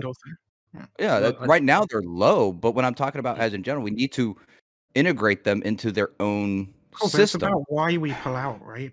I don't think we should be pulling out because like people at home are going, oh man, I'd really love if my if my senator or whatever would be against the war in Afghanistan. They should be pulling out because the job's done and they're no longer required, right? Like what I'm also saying is I don't think the job will ever be done personally. Well, I mean, you'd still have to move. Any retreat would have to be slow. It would have to be, and you would have to leave shit behind, and you would have to continue supporting the Afghan government. We saw what happened in fucking northern Syria when Trump was just like, "Oh, I'll give you even a better example, actually, of the consequence of withdrawal. I'm not going to use the Vietnam example because I think the Vietnam example is overused.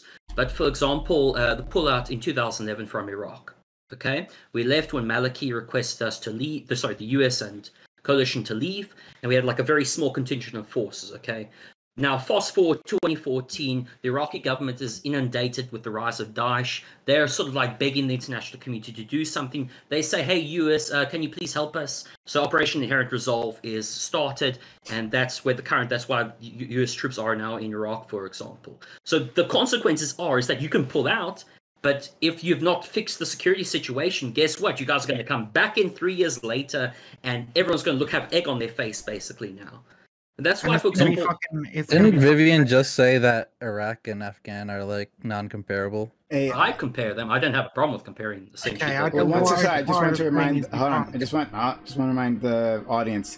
The link is in chat. Everyone, vote right now. Vote for one of these individuals you want to keep into the next round. Now is the time to do it. Vote right this second. Here, go ahead, please. You have less than 3 minutes left on the clock to vote. Vote right this second. Go ahead. What I was saying is they're not comparable in terms of the attitudes of the people living there.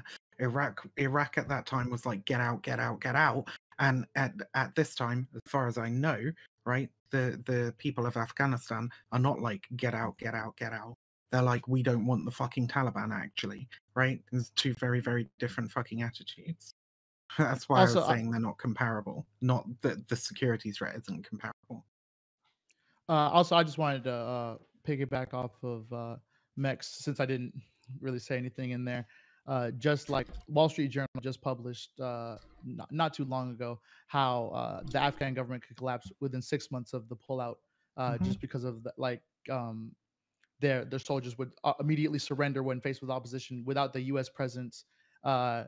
It's not safe to pull out with this immense speed, but I mean, I'm not against pullout in general, but just with the swiftness of this action is where it becomes problematic, and there's not the infrastructure to sustain itself immediately after, which will just collapse in on itself, and then we'll just be right back there. Already, the Taliban training camps are reopening even before like we've completely fucking withdrawn, right? And like if you completely withdraw, the Taliban takes over. You're looking at a situation like you had from 1990, I want to say 1995. To 2001, right? Where it's just a hotbed of radicalization in places where people. That's why I'm saying this is fucking inevitable. Like we've been there for 20 years, and okay, well, if we pull out now, guess what? It's going back to ground zero. Okay, literally 20 years worth of work, and then us pulling out is gonna just destroy everything that we've done. All you're saying is I'm okay with another September 11th, actually. Okay. No, I don't think another September 11th is going to happen. That's significant fear mongering. We have so much more. We have so much more preparedness for airport security.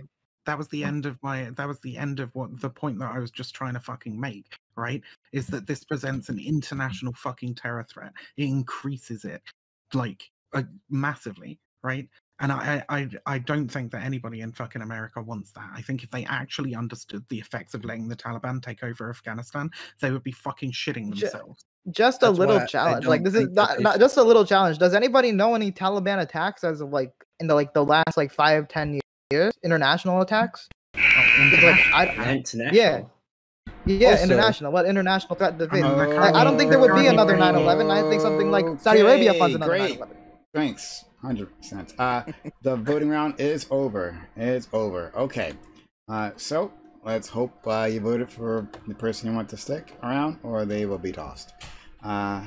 Refreshing the page. Okay. All right. So the top stays the same. So thank you. Beyond the Tags is still number 1. MxVivianWulf number 2. And let's get to the more interesting parts. All right. So, well, I guess we've had a lot of people who were participating. So, Nathan Galang, somehow you have me. Oh, this is actually perfect. Nathan Galang, you are 3rd, even though I think you crushed it. You did a really good job. I want you to know that.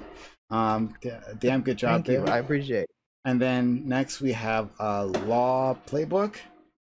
second to last, and then down there Gilly Theory. But I thought Gilly Theory did an excellent job that round. He was really crushing it. I don't understand the crowd. It makes no sense to me. You guys are pretty fucking terrible. Chat's a bunch of warmongers. Chat's a bunch of warmongers. That's exactly what it is. All right, makes sense to me. They need to be tried for war crimes. What will happen now? And I'm sorry for the popping you hear in the background. People are doing fireworks, and it's killing me at this moment. Like, it's dying inside.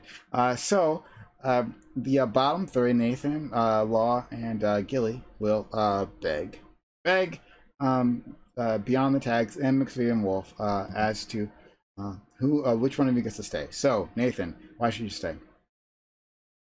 I think number one reason, I think I make for pretty decent content. I think that exchange earlier was pretty entertaining. It's pretty fun, and yeah, I'm going to personally end the war in Afghanistan with my own bare hands. if I'm removed. But if you want to keep the war happening, then keep me on the panel. Okay, it's that simple. All right, let's go to Law. I think I should stay on because I do have a thorough amount of research for the future topics, and if I am kicked off now, I can't keep my promise to Prime of speaking more, and I think that is a crime in itself. Hey, Gilly Theory. So I harbor no hard feelings towards chat. I know I was going against the two champions on the panel, the PrimeCayes favorites, but you know, I think I made some good points the last round, and I don't know, yeah, should keep me around probably. Okay, all right. So Beyond Tags and MxVivianWulf, you will DM me, send a personal DM to me, direct DM, the name of the individual you want to eliminate. Okay, all right. So one of these three, you'll send me. Okay, you'll send me a name, and we'll go from there. Go ahead. Beyond the Tags. I'm waiting on him. It's gonna send me a message. It's coming any second. I can feel it.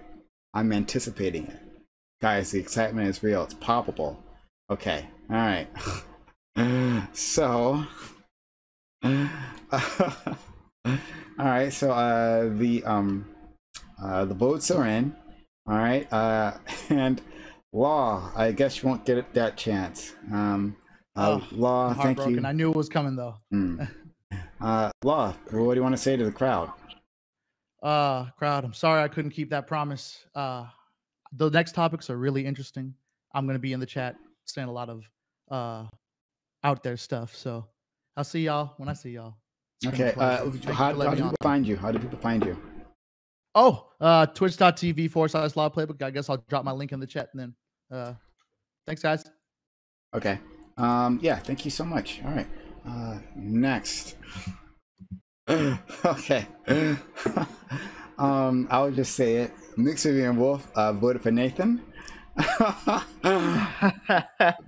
But I mean, he said don't keep me on if you want to. How am I supposed to react any other way?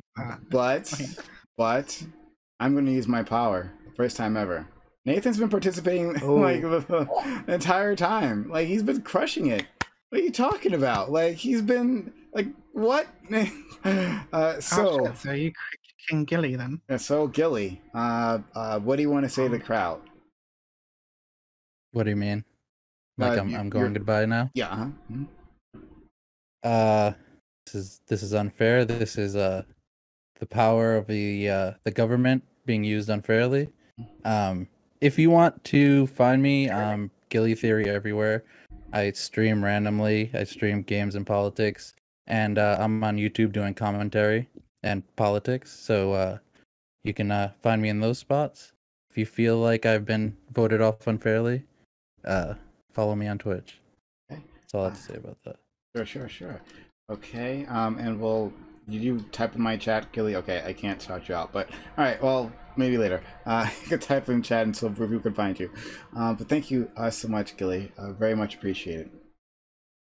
No problem. Thank you. Yeah. Have a good one. Literally 1984. Yeah, that's exactly what I this is believe what that this. looks like. I can't believe this man who's constantly fighting for democratic norms comes out here just to throw down abuse of power. I can't believe this.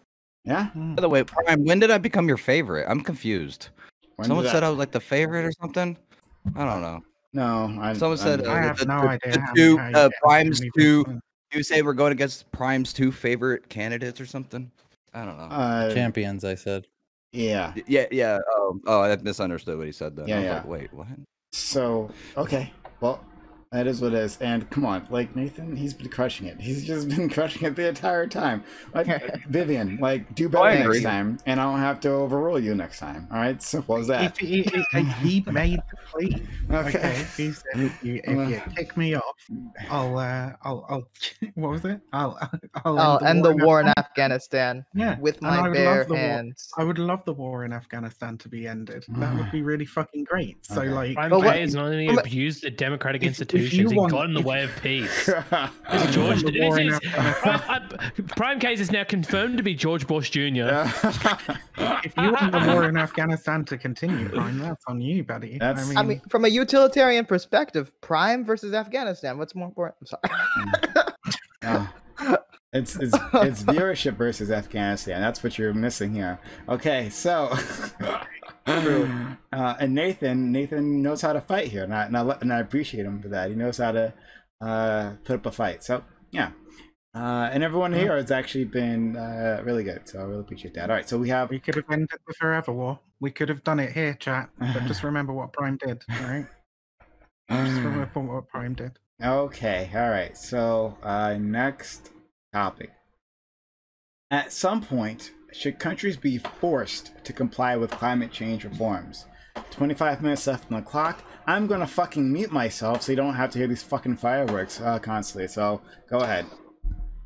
Oh, Jesus. So like this is actually a difficult one because you've got like underdeveloped countries who want to use cheap levels of fuel to get to levels of development that's like so they're able to participate in the global economy to some like level of strength, which is good, but like obviously we're taking that at a point where climate change we're on a pretty strong tipping point in terms of like what we do with the science. So I'd probably argue that if we could go out of our way as like first world nations, I guess, to go in and probably set them up with better fuel sources rather than just having to rely on the cheap fuel, that's probably the best way to go. That's going to take a lot of investment on first world nations and as we know, people within democratic countries really, really fucking don't like their money being spent abroad. Really don't like it. Even if it might be with US countries going over to other areas to build, but even though we also know that when we engage in philanthropy, the best way to do it is to create institutions within those countries that can use that money as opposed to just sending over people. So it's a difficult topic. I probably lean more towards. Pardon? I want to know what force even looks like. I mean, when you're looking at like countries with the highest carbon emissions, you're looking at fucking China, right? Like, how the fuck are you going to force them to do? To be fair, China's carbon emission per capita isn't anywhere near as high as a lot of other nations. Is it not? I mean, if for example, it has like a lot of carbon emission by virtue of having billions of people. Yeah, I mean, if, for example, if let's say, for instance, things like the climate agreements and other form like subsequent legislation become essentially the fabric of international law, I guess you can make an argument that, okay, you're enforcing international law, and the way that you may enforce that international law upon violators of, say, for instance, violators of carbon emission limits and that kind of stuff, is maybe, for example, to have penalties on them. Maybe it could be potentially sanctions, targeted sanctions.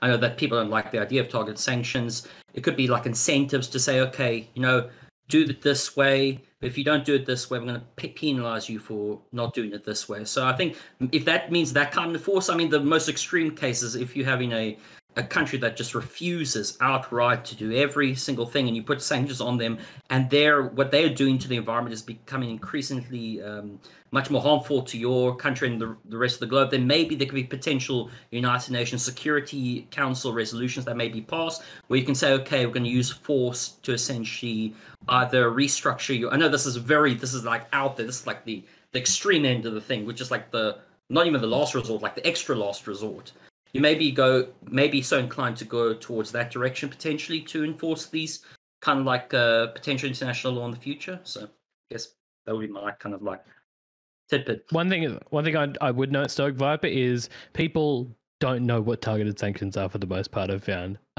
people don't like sanctions, and they don't know the difference between a targeted sanction and a broad-based sanction. So, well, that's my kind of like offer. I'm also going to throw that out there, is that we talk about force. I mean, are we going to go over to another country and, you know, install all the stuff for them to help with climate change?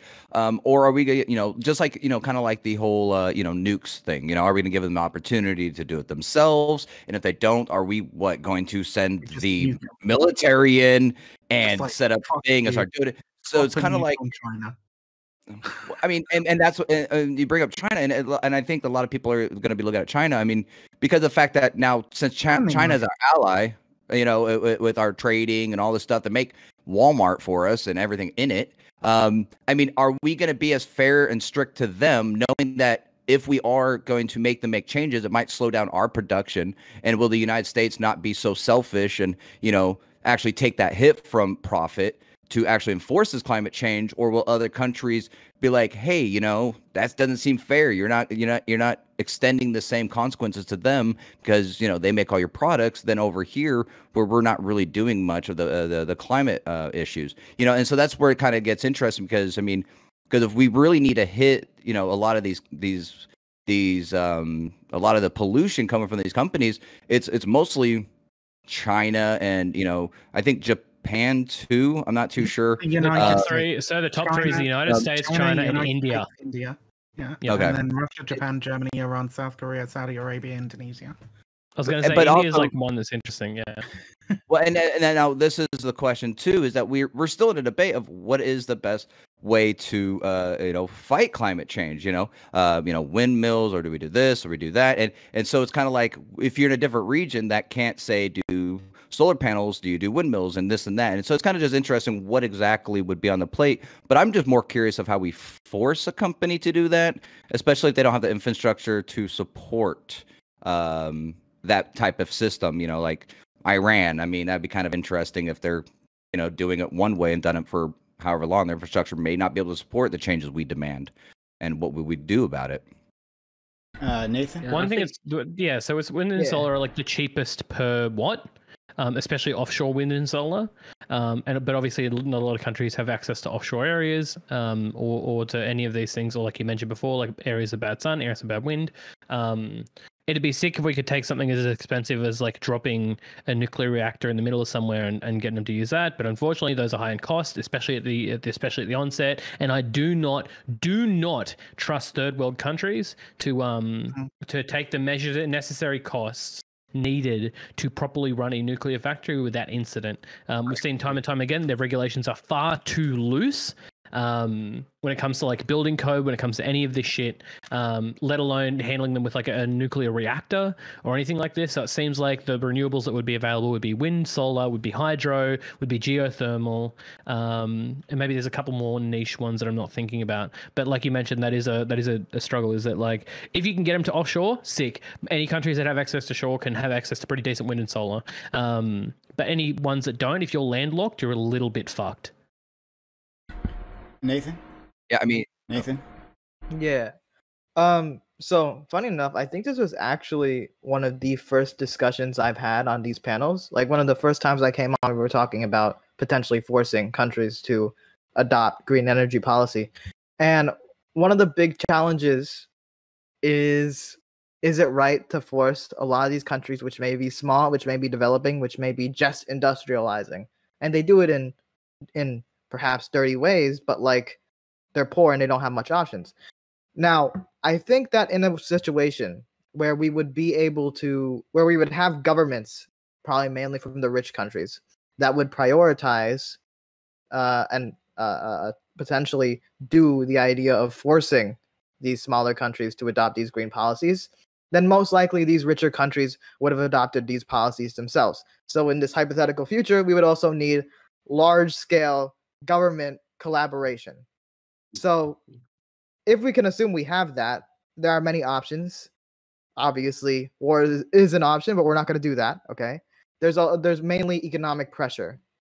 Now, I think it would be morally correct if we're willing to put economic pressure. We also need to be willing to put economic support, and that's the only situation where I would be willing to support the pressure.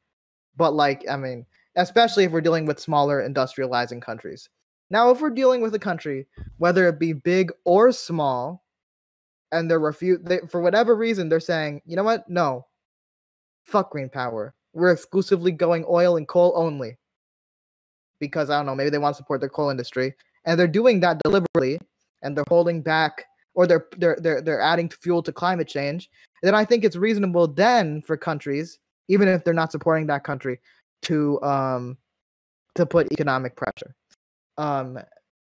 But yeah, that's kind of my requirements. I would want to focus more on supporting these countries rather than immediately doing pressure. Yeah, I agree.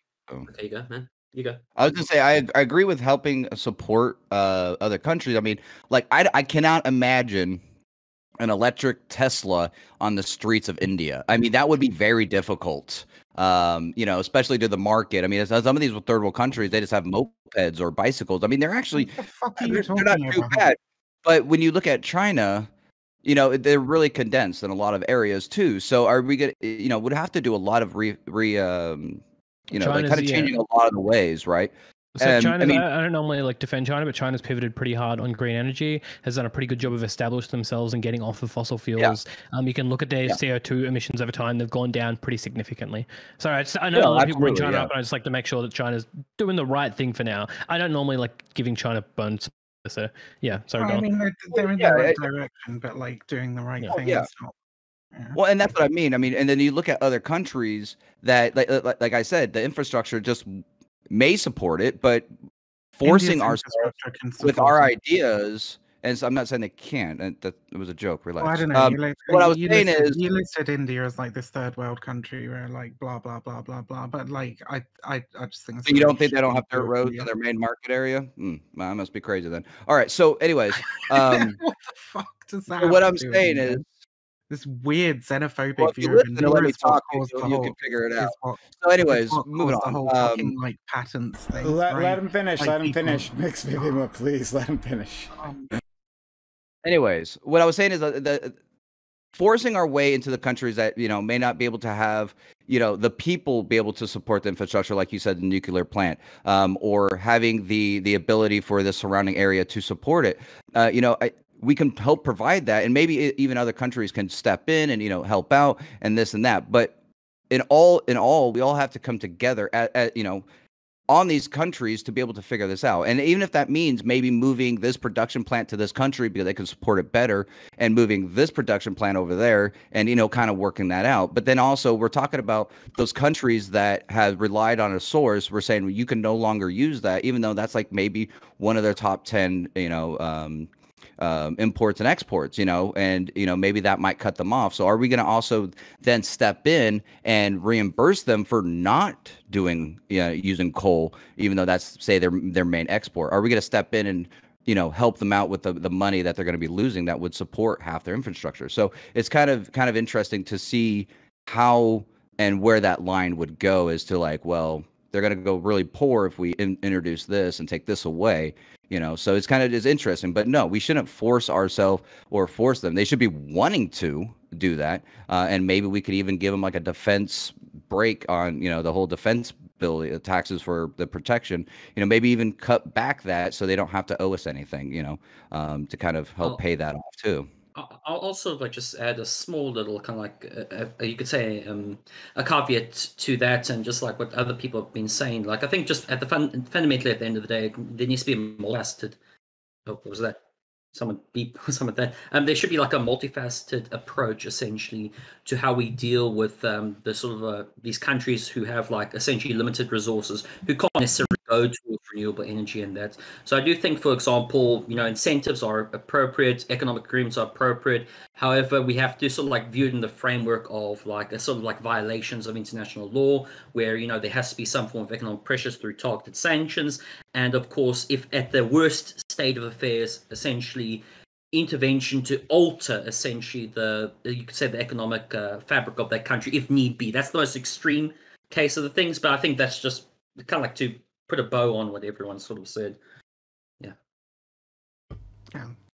I just don't like that characterization of India. It pisses me off when that shit happens. I got really frustrated during the whole during the pandemic when people were talking about patents and India producing vaccines and stuff and being like, oh well, India's this third world country that can't support the infrastructure or whatever. It's like the 5th largest economy in the fucking world, and like sure the GDP per capita is pretty fucking low, but that's because of like really really fucking crazy ass wealth inequality, and their ridiculous fucking caste system and all that sort of shit. And don't forget the fascist government of Modi making that shit even worse. So like, yeah, I think we need to view countries not in terms of like, oh, first world. Who's echoing? I'm gonna slap you. No, really, I'm getting an echo. I can't concentrate on what the fuck I'm saying. I can't hear it. You can't hear it? No. It's beyond the tags. It's yes, tags. Tags, it's you. You're echoing. But, well, I think we need to start thinking in terms of like just straight up like, oh, first world and third world, because it doesn't really fucking say much about it doesn't say much about how well countries are equipped to be able to deal with like transfers to green energy or whatever.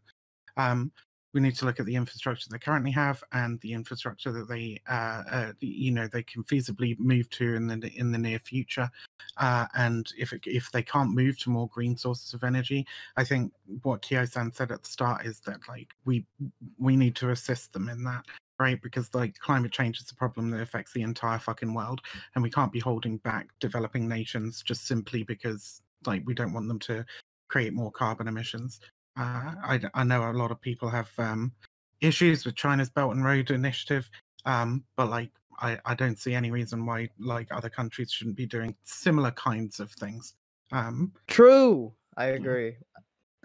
I think America needs to do its own Belt and Road Initiative with significantly less debt traps, but building infrastructure globally is a great way to. I think we can do it more give people fairly clean and energy. equitably, and give the people of their own nation a lot more like say and stuff. But I think ultimately we need to be investing in these developing nations so that we can all reap the fucking benefits, right? Because a strong economy is a new strong economy is new opportunities, new market, blah blah blah. It's good shit. It's good shit for the world. Well, now I'm going to bring up also the fact that, like, I mean, and this is what I was talking about with the demands that we have may not even be close to the demands that we can put on other countries. Like here, Biden said that we're going to be electric cars by 2025 or whatever it was. I don't remember what he said, and they're pushing it, right? And I mean, and then you look at other countries, and it's like, are we going to have the same expectations for those countries to be on board with what we can produce and what we can do because we can do this, and then we're going to penalize other countries that can't keep up? I mean, I think we need to look at, I mean, just like we have to look at every country, I mean, you could say they're third, first, whatever that, but I'm saying, does their infrastructure or will they be able to do this in a timely manner? Do we give them 20 years, but this place, hey, you're pretty successful, you know what you're doing, you get 5 years? Or is it going to be like a set goal as like, if you're producing for the United States, because that's probably where we start first, because we're already involved with those companies, is probably whatever we produce for the United States, going there and maintaining and making sure that they're, doing what they need to, and then kind of branching out from there and be like, hey, let's now take what we have in, say, China or India or whatever, and now you guys can spread that type of less pollution type system to other companies and just kind of have them start adapting it. Because I do think we should start with the companies that, because if the United States is going to push it, we should start having other companies that we do ties in business with, versus, jumping over to something that we're not really tied to and be like, hey, you need to do this. And then be like, why? Who are you? So. I think we're mostly in agreement here. We should make green energy all around the world. Yeah. So so if there are people who are non-compliant, right? Because because money says otherwise, right? Because you can see it's a situation where green energy has a change is needed, but still, like that always occurs in capitalism. There's still a profit to be made with the destructive manner of making money, right? So you absolutely say no. We recognize that things are escalating. We recognize that the world is moving forward. Well, at least parts of the world's moving forward. So make me, right? There's like, will we? Do you see them make them, Nathan? Yeah. So I touched on this during my statement that what if there's a country that's just refusing to do green energy, just maybe they want to protect their coal industry or something. But here's another example, a real world example. You have Bolsonaro's Brazil, who has completely mistreated the Amazon, who he just doesn't give a fuck. Should we be putting pressure on the Brazilian government to protect such a valuable region of the world which provides so much oxygen and is a key component we should be opposing Bolsonaro for a number of absolutely reasons, yeah I would be more than happy to apply economic pressure on Brazil and on Bolsonaro to protect the Amazon, for example. And I think in the case where there's a country that's just refusing to do green energy, even though the world is we got the literal ocean burning in the Gulf of Mexico, I think that making sure climate change is dealt with is more important than making a certain leader of the world happy. So, yeah, I am fine with pressure as long as we're offering support as well. That would be good too. I think it's really fucking difficult though, because look at the state of just American companies. Look at the state of Texaco and their like ongoing fucking lawsuits for fucking up the environment in various places, right? So if you're talking about using force to like enforce these things, you're going to be talking about like who's going to be in the position of policing this shit, right? And without a doubt, it's going to be those world hegemons. And without a doubt, those world hegemons are like some of the worst fucking offenders of this shit. Like you're kind of putting the fox in charge of the hen house, and at this point, I think we need some kind of like we need I don't want to say an international. We need international collaboration so that like countries other than the United States are able to place pressure on these on these nations. Because it is going to be the most wealthy and most powerful nations that are going to be creating the biggest fucking problem. I mean, I guess perhaps one of the real quick. One of the things to also like focus on is who are the people producing the pollution. So like there's the well-known thing about the 100 companies producing 70% of carbon emissions. Maybe one of the things the world needs to do is target those specific companies. I understand many of those countries are those companies are state-run, which then that means that's when we got to start going for the governments. But maybe prioritizing that list might be a good first step in putting pressure to deal with climate change. You know, it's quite funny is that sorry to interrupt. It's just you said was what I was going to actually say as well. So I'm in complete agreement. Just targeted economic sanctions against officials responsible for like the environment, especially in Brazil, as well as just targeted sanctions against company officials and sort of like incentives upon the government to go towards green energy and that. So I mean, I don't really have much to add than that. No, you gotta make it happen. I mean, I was going to say, like right now, a good example. We have a lot of, scam callers from here and there, and the U.S. can only do so much from where we're at. And that's just kind of example is because at what point do we overstep our boundaries with another country? At what point do we overstep the peace treaty and start kind of enforcing this when we're not over there, right? I mean, and having incentives like defense bill reduction or maybe a better trade tax or something like that could be incentives.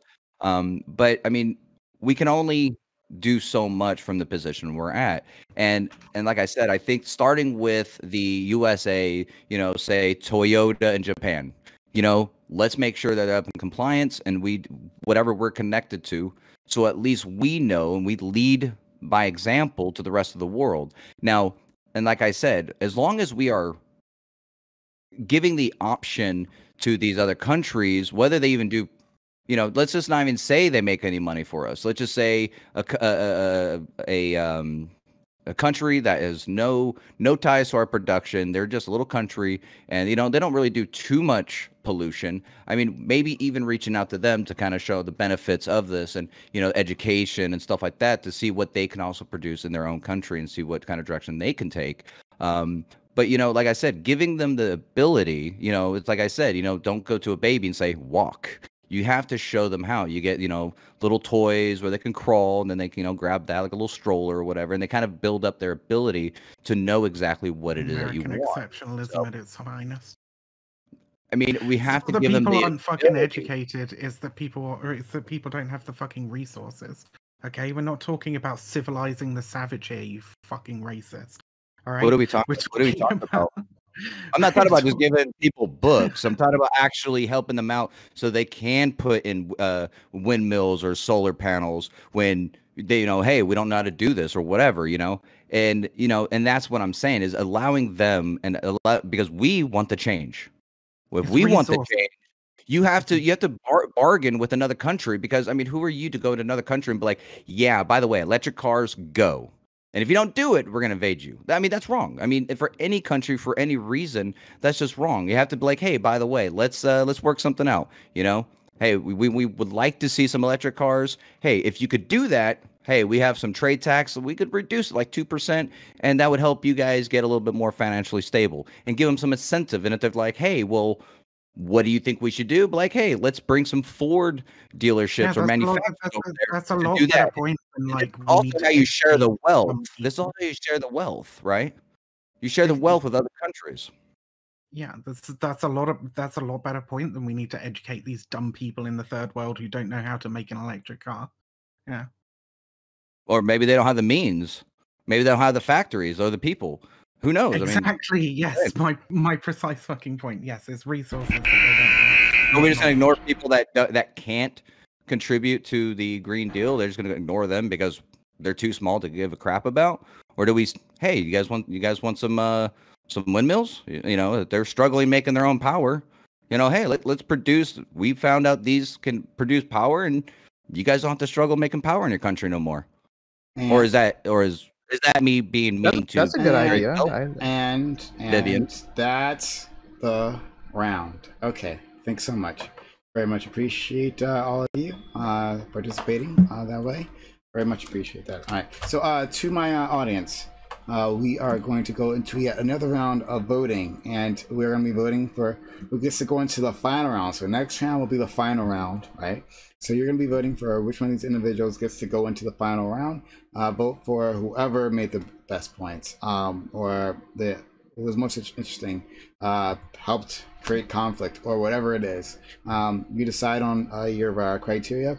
Vote for that individual. You have 5 minutes on the clock to do so, right?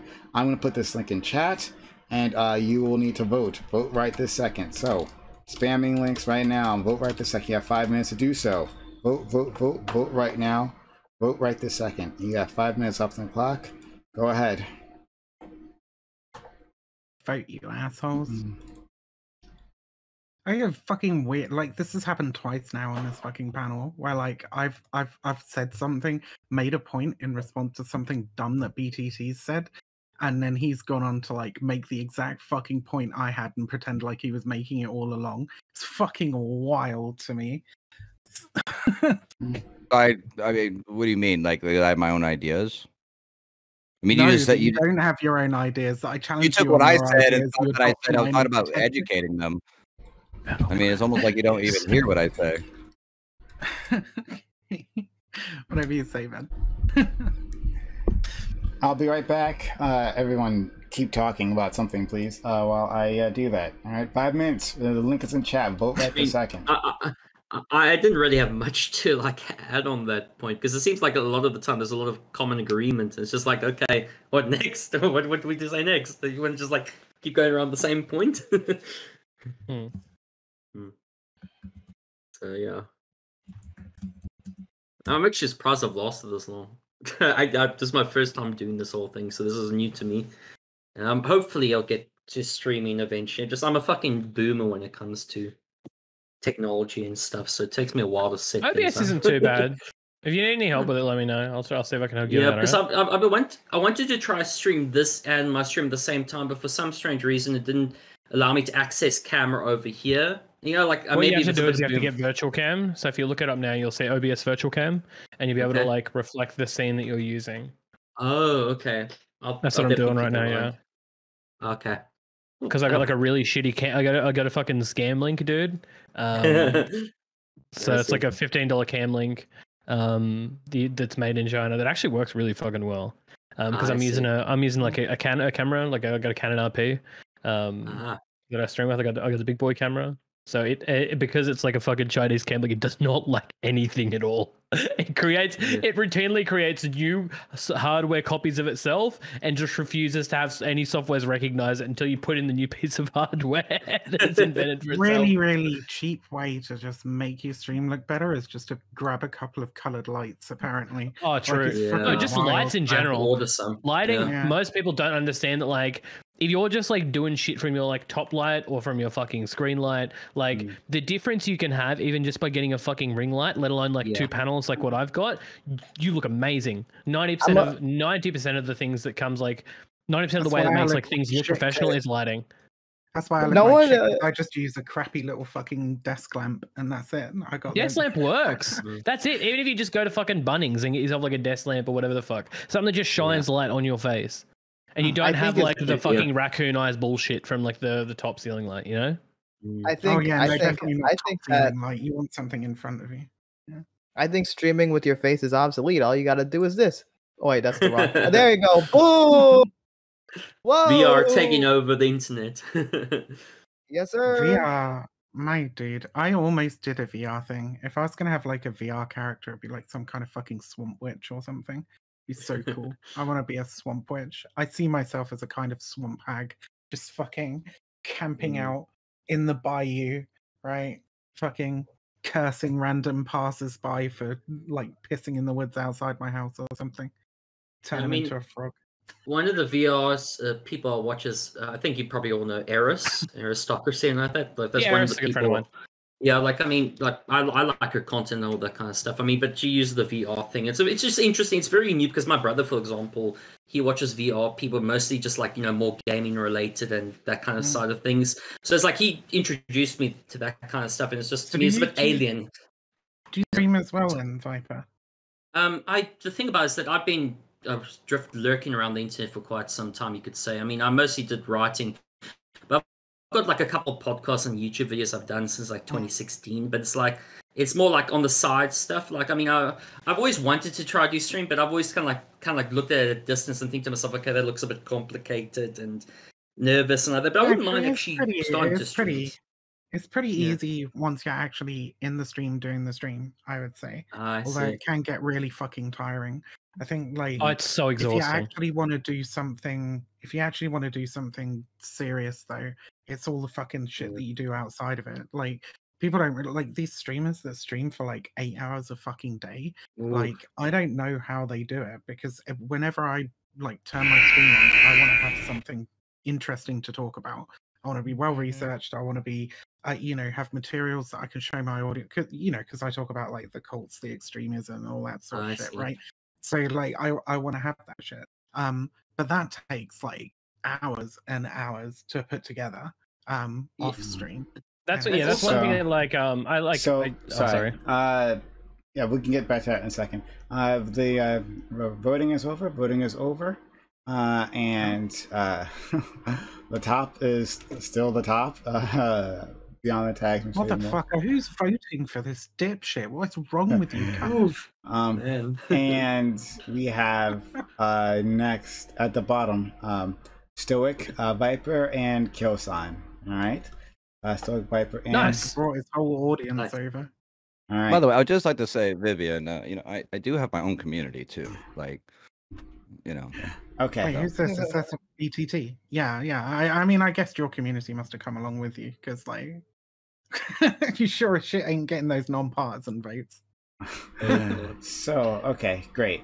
Now, beyond the tags, you will get to choose among these two, Kyosan and Stoic, as to which one will stay or go. Kyosan, why should you stay?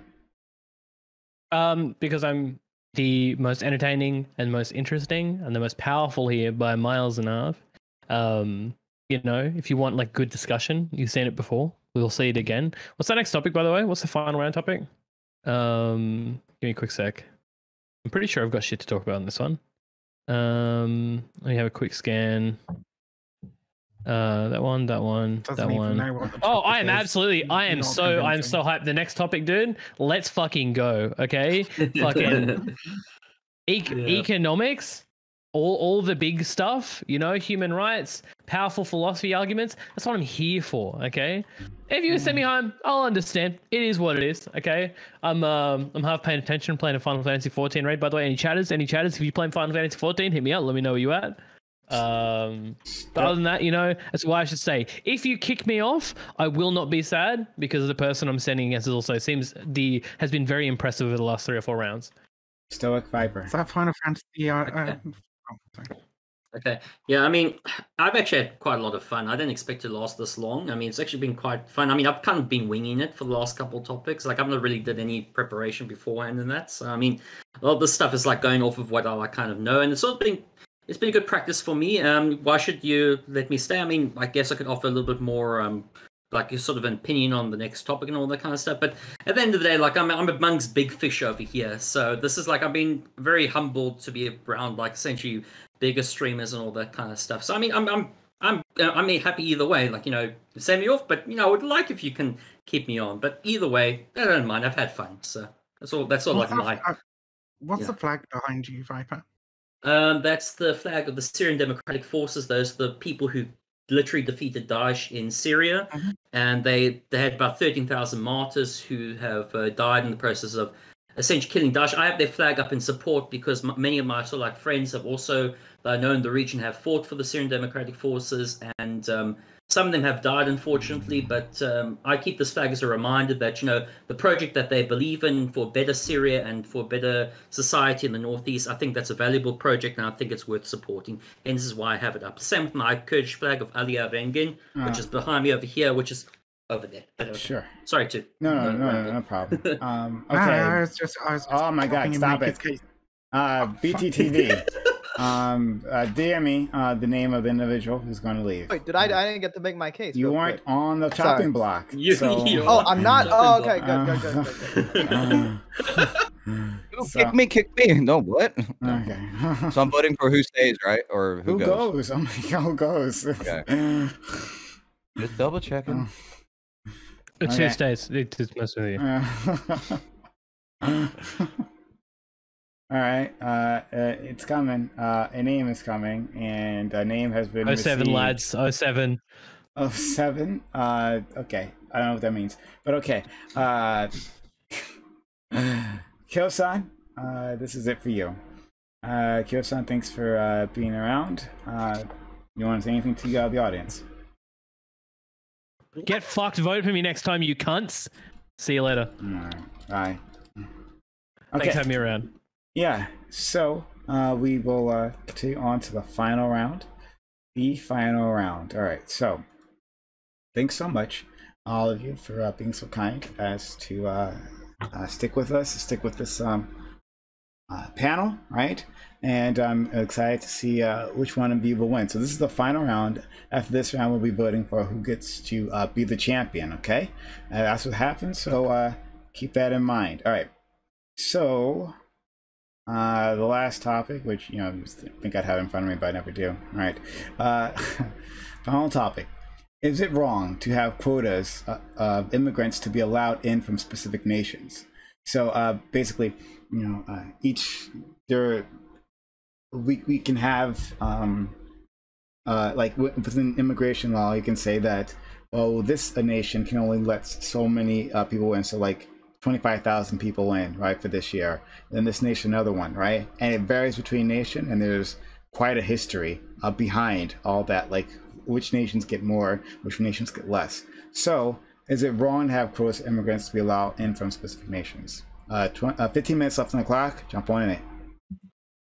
No, I don't think there should be a cap on that, because say we put a cap on it and something happens in that country. Now we're like, well, sorry for you. You're just kind of stuck there. Sorry that you have a dictator or there's a natural disaster, but we've already let in X amount of you guys. So we're going to let in a country, but also letting in saying a country, hey, you guys can let your immigrants in and say they don't have any. The only way that would work is like if we allowed the rollover, this country is like, hey, we're going to pass on this or whatever, and it kind of gets kind of interesting that having a quota on the amount, or not the amount, but the amount of each country, I think would be kind of, I don't know. I think that would be kind of interesting because we'll run into times where countries will need more people to immigrate out.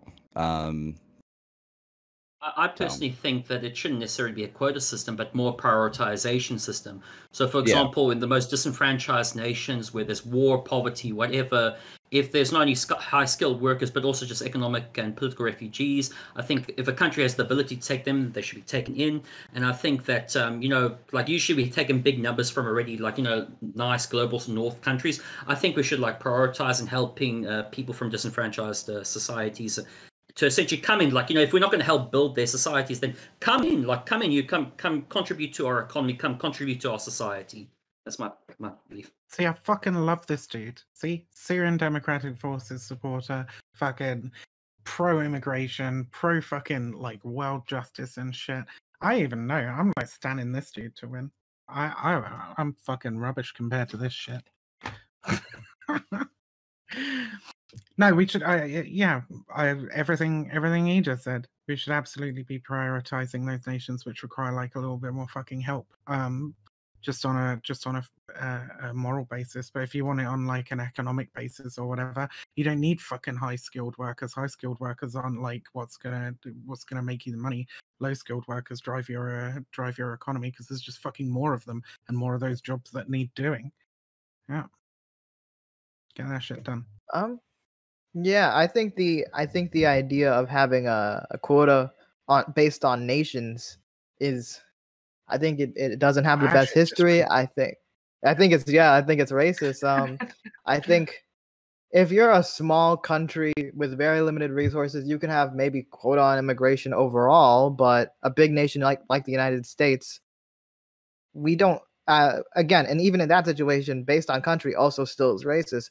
In the United States, we can take a lot more people, and that'd be better for all of us economically, and give a lot of new people opportunity. So I'm a product of immigration.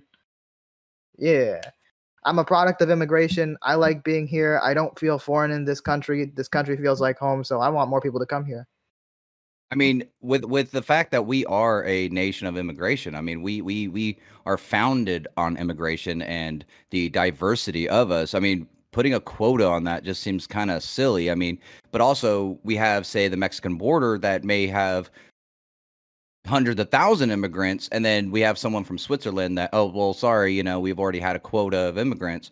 We should be able to open that up to, hey, come on in. We should have that. Now, if our infrastructure can't support so much in this area, then we should be able to spread them around. I mean, we have room, but at a certain point, it shouldn't be the fact that we should put a quota on them. But when there's no more jobs, then maybe we start looking at a quota or another system to be able to support the people coming into our country, or even setting them up to be immigrated to another country that might be able to take them. Because if they're looking for a house, if they're looking for a house or a job and say we don't have any here, maybe, hey, Switzerland has a bunch of them.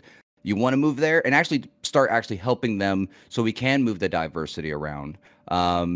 Because, I mean, yeah, America's great, but if they're looking just for a safer place, I mean, yes, there's a difference between refugees and immigrants.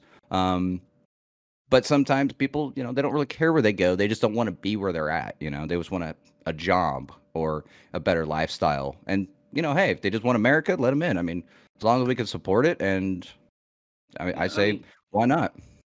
More people generally creates more jobs as well, right? Yeah, I just want to add a caveat just to all of that. Like me, myself, I immigrated from South Africa to Australia back in 2009. So I'm first, you could say, generation person over here, basically trying to start a new sort of existence and all that kind of stuff. And I honestly, I believe that people, they come to these developed nations because, sometimes they would love to stay home, but because of the economic situation, political instability, war, they're forced to go, to another country abroad. And I think that, countries abroad with like these big economies, big influence, big power should say, you know what, guys, come, bring your sick, your hungry, come and find a new home. So I agree complete with everyone pretty much that has been saying here. So it's hard to really disagree.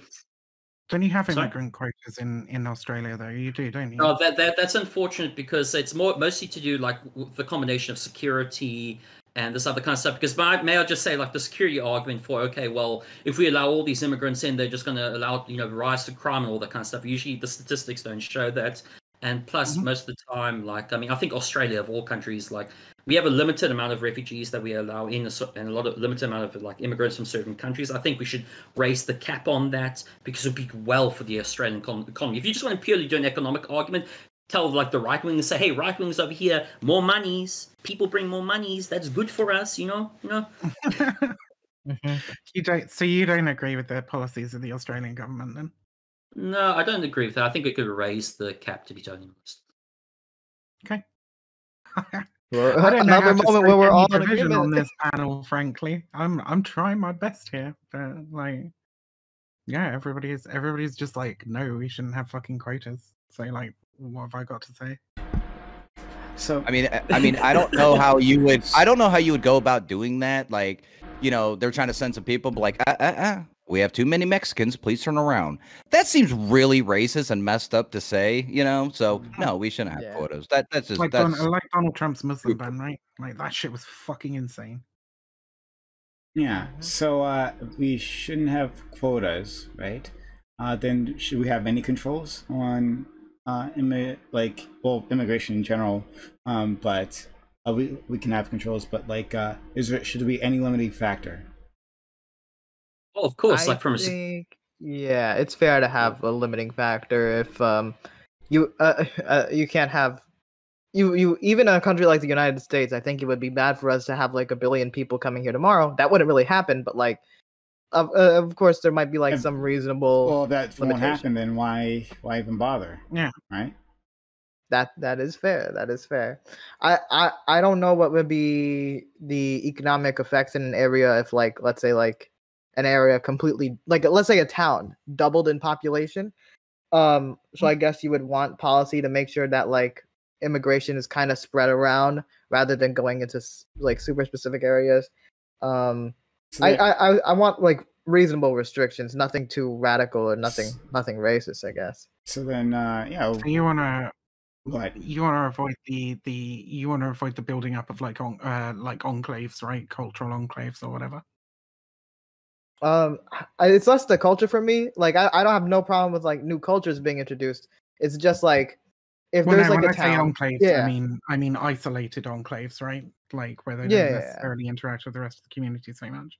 So you're much more. Yeah, like, that's okay fair. if they come over here and assimilate, but it's not okay if they just practice their own culture in isolation. Well, no, that's not my perspective. I'm completely fine with people practicing their own cultures and all that stuff. Like if there was like if like in my town or whatever, there was like a bunch of like a large Vietnamese population and they did like their own like events, or the community interacted with each other a lot and really didn't like, that's completely fine. But like what I'm saying mainly is like I don't want small areas with not a lot of resources to get overwhelmed. And if we need to make a restriction to do that, I'm fine with the restriction. I think that's the point, right? Like it's when we do have these kind of like quote unquote racial, cultural, religious enclaves within nations, like quite often because they differ from the sort of like hegemonic society, hegemonic, whatever, like because they differ from the norm. The resources just aren't put there, and those areas tend to end up quite impoverished, breed radicalization, crime, etc., which in turn makes other people kind of resent that population, right? So I think the thing about having like a shitload of immigration to a nation is that I'm not talking necessarily about like assimilation, right? I don't think people need to assimilate. But I think that people that we need to bring people into contact with each other so that there is Mhm. at least so that there's at least cultural understanding and cultural exchange between these populations. Yeah, that's fair. it's That's fair. isolation that breeds hate, and it's hate that means that you have such massive disproportionate kind of like opportunities and so on within communities that are isolated in that fashion. Well, Yeah. I think that the only thing that I would sort of say that's a quote unquote limiting factor, I think maybe someone's already mentioned, is just the security element. So, for example, if we have like a sort of a track record that this individual is associated with these number of networks, I mean, then you would kind of like try to limit that individual from coming in. But saying that, I mean, But that's not a quota, is it? That's an I know, individual thing. yeah, and the thing about it is that still, even if they came to the country, you could still like process them on your shores basically, and still like put them out in prison or put them somewhere like, you know. Still, this is what I mean. It's like for me, it's a bit like it's a bit hard to like kind of maybe argue against the, you know, having like essentially argue for quotas, because my mind is set as like, okay, I'm trying to approach it from different angles, like the economic angle, security angle, and to be honest, like there's like for me, there's not really like a good argument for having like a limited saying, okay, we have to have X, Y, Z, unless you're sort of like more the cultural individual who says we have to keep our society white or something like that. Then you know there's a problem with that, obviously. So, yeah. Go ahead, Tags. I think the only tags. I think the only restriction, I mean, and maybe I'm hearing you right or not, but the only kind of restriction, I mean, obviously we have the legal process of our immigration. They do the background checks, they do all this kind of stuff, and you get a green card. We have a process, right? And it does work, surprisingly. Maybe not for all, but it does fairly work. Now the only limitation, I wouldn't just say, hey, for this Friday we're gonna open the border to anyone. No, we should do it slowly so we don't like shock these communities with thousands of people, and we don't know where they're going to sleep and doing this, because like where I live right now in Kentucky, we are a major importer of immigration. This is where immigrants land, and we're not overpopulated. They start pushing them out to different states where they want to go and where the jobs are and stuff like that. So we have a pretty good system, but if we don't overwhelm it, and we can, maybe even if we need to kind of push it a little bit more, but I think the system seems to kind of work. But the only other restriction I would have to say on immigration would be if we were to go, say, to war with somebody. I mean, that would be more of a refugee situation. But, obviously we would not want to bring in, I mean, after 9/11, there was a lot of taxi drivers, a lot of Muslim people getting attacked. I probably wouldn't bring a whole bunch of them into the United States, because we might be kind of inciting a lot of hate crime, let alone like maybe restricted to, trying to integrate them even slower. So like every situation might be different. Do you think you shouldn't take in people from a war zone because they might suffer a hate crime in the United States? No, you weren't listening. You should listen. Well, I mean, I was asking for you to clarify. Like, to take 1,000 people from a place that we're at war and just put them in LA, that's probably not the best situation for them, because they're refugees. So if we do what we do, but with the refugees, put them more in other places where they can actually adapt into more. And I'm kind of feeding off what Nathan was saying, is that we do have little places like Little Saigon, Chinatown, stuff like that. So if that community can take in these, refugees, or these, communities that will take them in where they will be protected, or be, in their own, kind of community as refugees or immigrants, yeah, those would probably be a good start, because those people will end up looking out for their own kind of people, and like, hey, this is the best supermarket. Don't go down there, go here, and kind of help them out as a family, versus taking someone who really doesn't speak English and, hey, here's New York City, have fun, good luck, kind of, and that's if we increase our immigration, or maybe even thinking about making maybe even new cities, not just cities for them, but there's a lot of land just kind of laying around. We could start, and I'm not talking about like cages by the border, but I'm actually opening up like communities that they can kind of like flourish. And that's just an idea. I got nothing more or less to that, but just kind of an idea. I'm pretty sure we can make a lot more room for the people that we let in, and really let them thrive, versus just sticking them into the ghetto, or just sticking them into a place where they probably won't thrive. Well, they're fullest.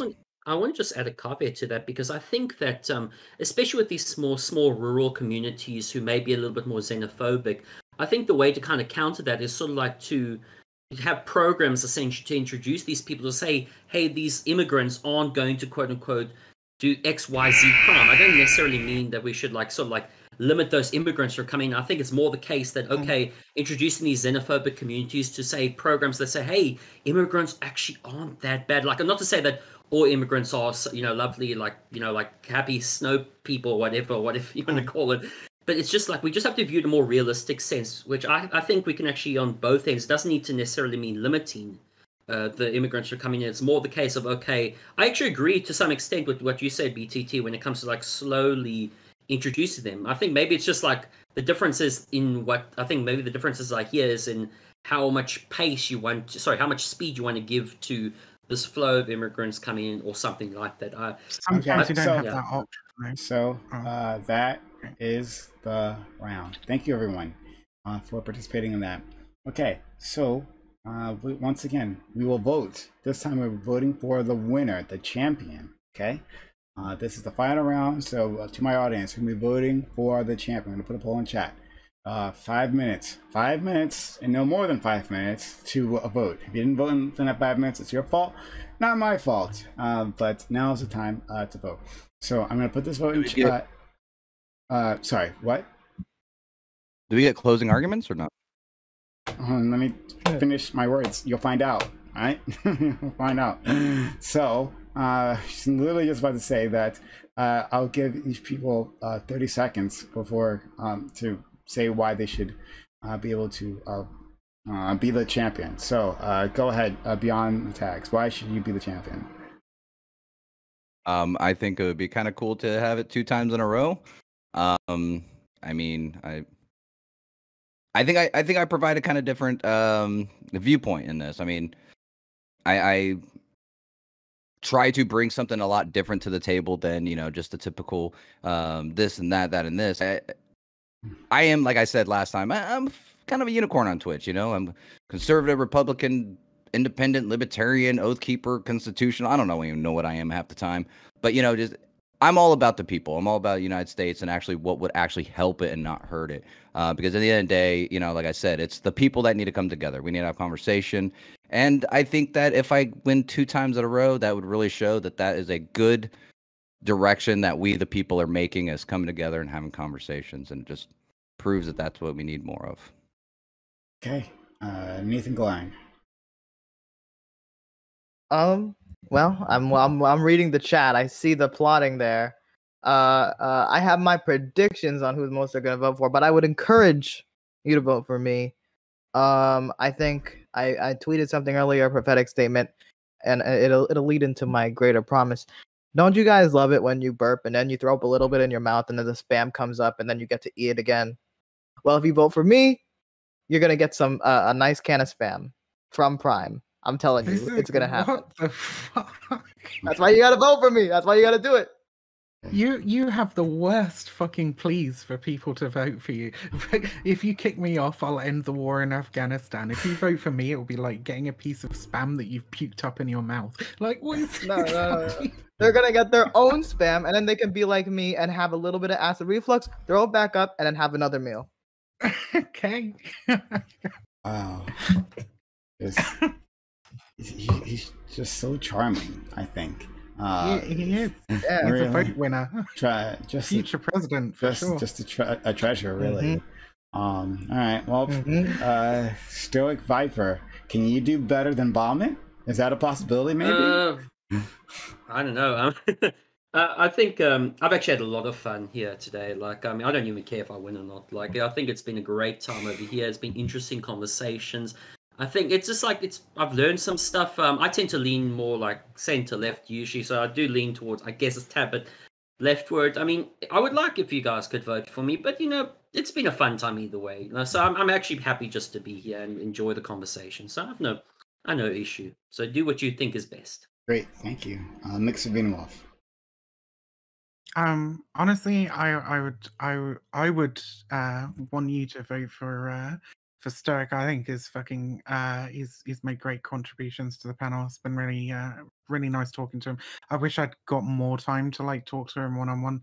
I'd love to know like some of his opinions and views and information on a whole bunch of other things. and I hope we see him around this channel like a whole load more. However, realistically, let's be fucking honest, chat.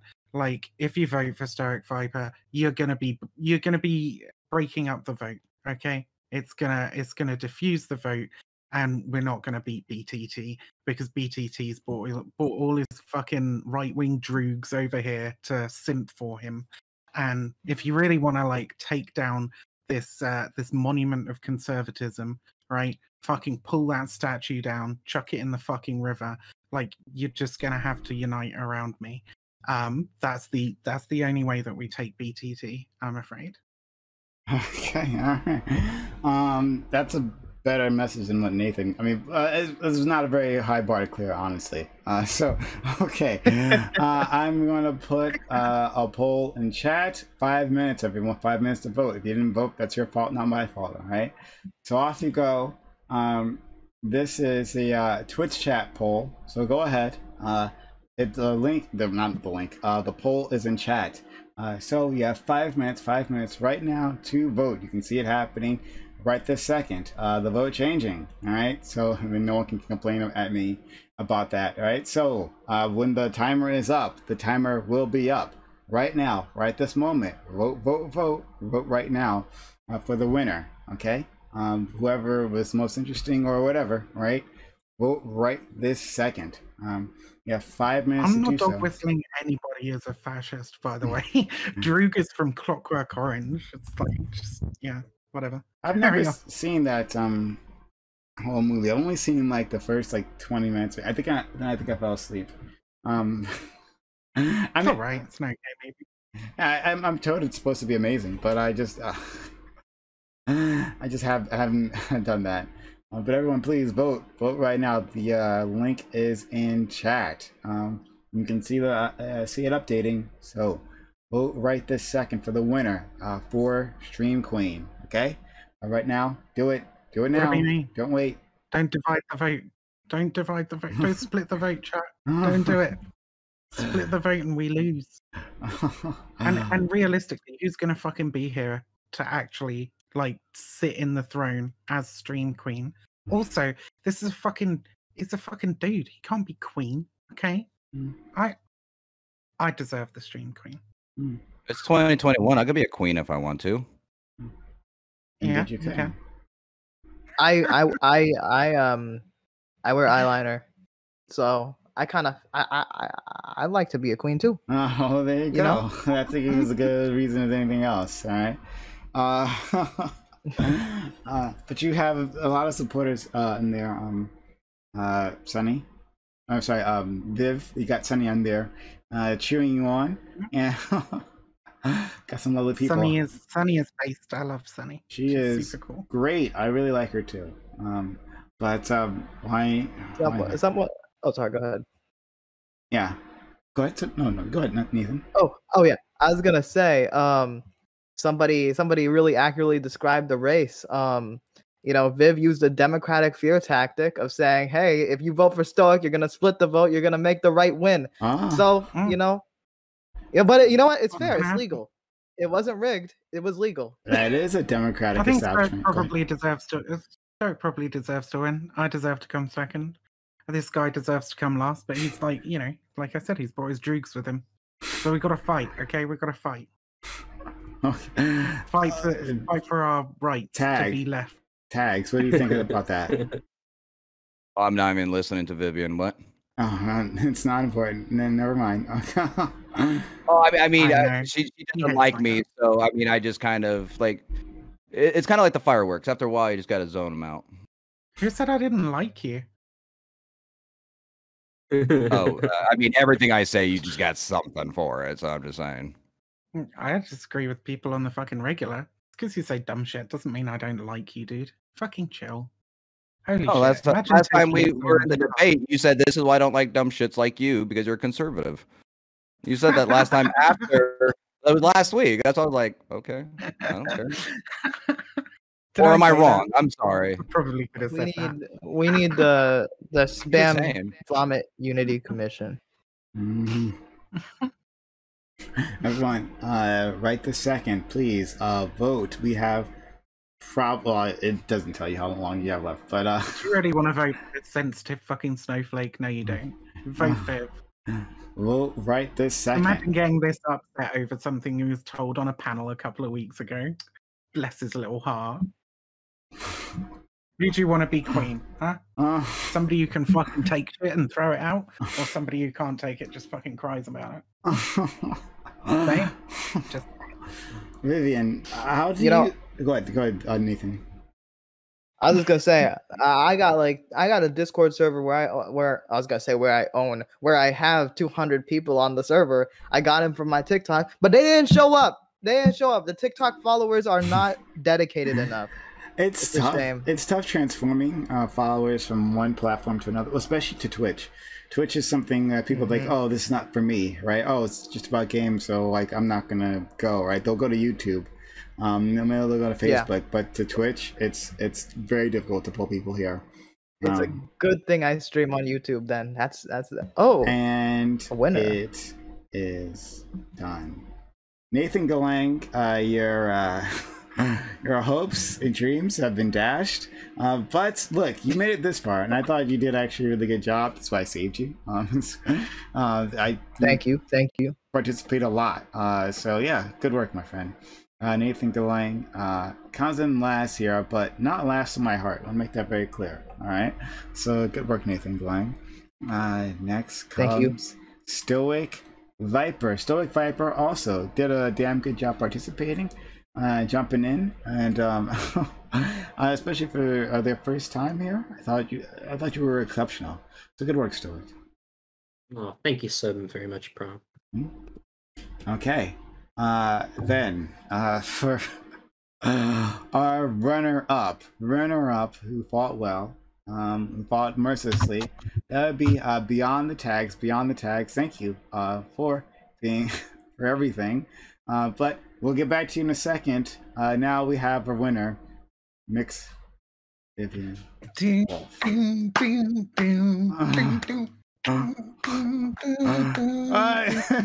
God save the queen. Okay, this is she gets to do that because she is a queen. There she is. Look at her. All right, our friend MxVivianWulf has conquered. This is what a winner looks like. MxVivianWulf, what do you want to say as our new stream queen?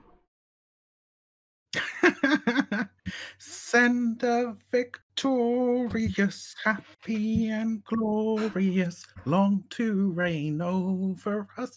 God save the queen. And that's the only time I'll sing that and feel good about it. Down with the fucking monarchy. Tear me down, chat. Oh man. All right. Anything else? Maybe like how you feeling? Fucking yeah, no, really good. Thank you so much, chat. I really, really appreciate it. It's very lovely of you to vote for me. Okay. Well, very understated for a woman who is oftentimes anything but. But okay. So well, I'm the best. Obviously, to vote for me. Of course. But I'm very happy to have you around, friend, and I'm glad you could make this this accomplishment. You've been wanting to participate in this for a long time, and now you have, and now you've won. So good work. Yeah, seems reasonable. I mean, that's the only reason I really wanted to participate, because, like, you know, I'd sit there and chat, and I'd be like, "Oh, you got to vote for so and so or so and so." Definitely, like supporting some really, really lovely people to become stream queen. But like, I think we all know that there is only one true stream queen on the PrimeCayes channel. And that is and has always been me. So apparently, I would say the same thing. All right. Now, beyond the tags. Thank you as well for coming here, for participating, for competing hard, and actually doing a really good job. I thought you were crushing it the entire time. Beyond the tags. Any words to say? Oh, I mean, it was great to be here. I mean, I would like to see more two-way conversations. Maybe that's my highlight. But no, I'm glad to be here. You know, as long as I don't get voted out the first round, because I actually enjoy being here. But I mean, having conversations. I mean, it's not about winning or losing. I mean, at least you can come in at a different angle to a topic that we all should share. And whether we agree or disagree, and that's kind of the point of having these kind of these discussions, you know. So, you know, whenever you guys want me, I'm here. I mean, you guys can always approach me too. I feel I'm very approachable. I don't bite too hard. And you know, we can just talk. Okay, all right. So now we're going to go down the line where people will, to my audience, what's happening here. The stream is not over. I should have said this before, fuck. But the stream isn't over. We're going to go into our open walk-on panel, so no need to leave. We still have more content coming your way. I'm going to give these individuals an outro here first, and then yes, we'll go on to open walk-on panel right after this. And if you're just finding this channel, hit that follow button right now. We'd love to have you here. Hit that follow button right now. Make sure notifications are on, because we give you content 6 days a week. We give you a whole lot of content. Don't want you to miss out. All right, Nathan Galang. Well, tell the world where they can find you. Okay, you can find me on a variety of places. The Nathan Galang on TikTok, the Nathan Galang on YouTube. That's where I do my streaming, and the Nathan Galang on Twitter. I appreciate being on here. I asked and then I got on, so it's nice. And all I gotta say is, Viv won only in the fake news media eyes. This was a rigged election. Stop the vote. Nathan or bust. So I'm just playing around. Congratulations. Yes, stop the count or count the votes. Which one? Okay. Both at the same time. Seems reasonable. The Trumpian tactic. Okay. Next, Stoic Viper. Where can people find you? Okay. Thanks for having me, Prime. My name is Anthony Avustabison, or ANTHONY, space AVICE, space DU, space BUISSON. Yes, it's a long name. If you want to find me, you can actually find me at Anthony Avustabison on YouTube. That's also my that's my real name, basically, where I write at the Jerusalem Post, Iron Magazine, and The Region. If you want to find me on Twitter, I'm Stoic Viper, or at STOIC. Sorry, at capital S, lowercase TOIC, capital B, lowercase IPER. And I'll eventually start streaming soon at Stoic Viper on Twitch, hopefully, when I get set up. But yeah, I just do mainly writing on Middle East and foreign policy. And yeah, so yeah, thanks for having me, Prime, and I hope everyone has a great day. If you have the link, you want people to find you, I put it in chat. Oh, yeah, I'll do that right now. Okay. Sorry about that. No problem. Beyond the tags. Once again, thanks so much. How can people find you? Well, I stream every day on Twitch until my daughter gets here, and who knows what happens after that. But yeah, I mean, I'm on Twitch most of the time. I'm on Instagram. I don't really care for Twitter and all that garbage stuff, right? But I normally just, like, even after this panel, I'm doing a game show host for American Facts and Trivia and stuff like that. And I stream every day, and whether it's 2A down to just American topics or just hanging out and just relaxing and chilling, you know, I'm always on Twitch. I have no life. Fair enough. I understand that very much so. Beyond the tags, you didn't type in my chat, so I can't shout you out. But if you want to put a link in the chat so that people know where to find you, please go ahead. Yep. Next, MxVivianWulf, our stream queen. MxVivianWulf, where do you want people to find you at? Hi, I am MxVivianWulf on Twitch, Twitter, and YouTube. I'm an anti-fascist and historian who talks about cults, extremism, and terrorism. And you can find me in any of those 3 places that I just mentioned with exactly the same name, because I care about brand coherency. Me too. That's how it's done. Relatable. That's how it's done. Okay, all right. So, smart audience, we are going to move on to open walk-on panel. Anyone here is welcome to join us. But if not, that's okay. Thanks for spending your time, your energy, your passion, your knowledge. My community, I know they appreciate just as much as I do. Have a good one.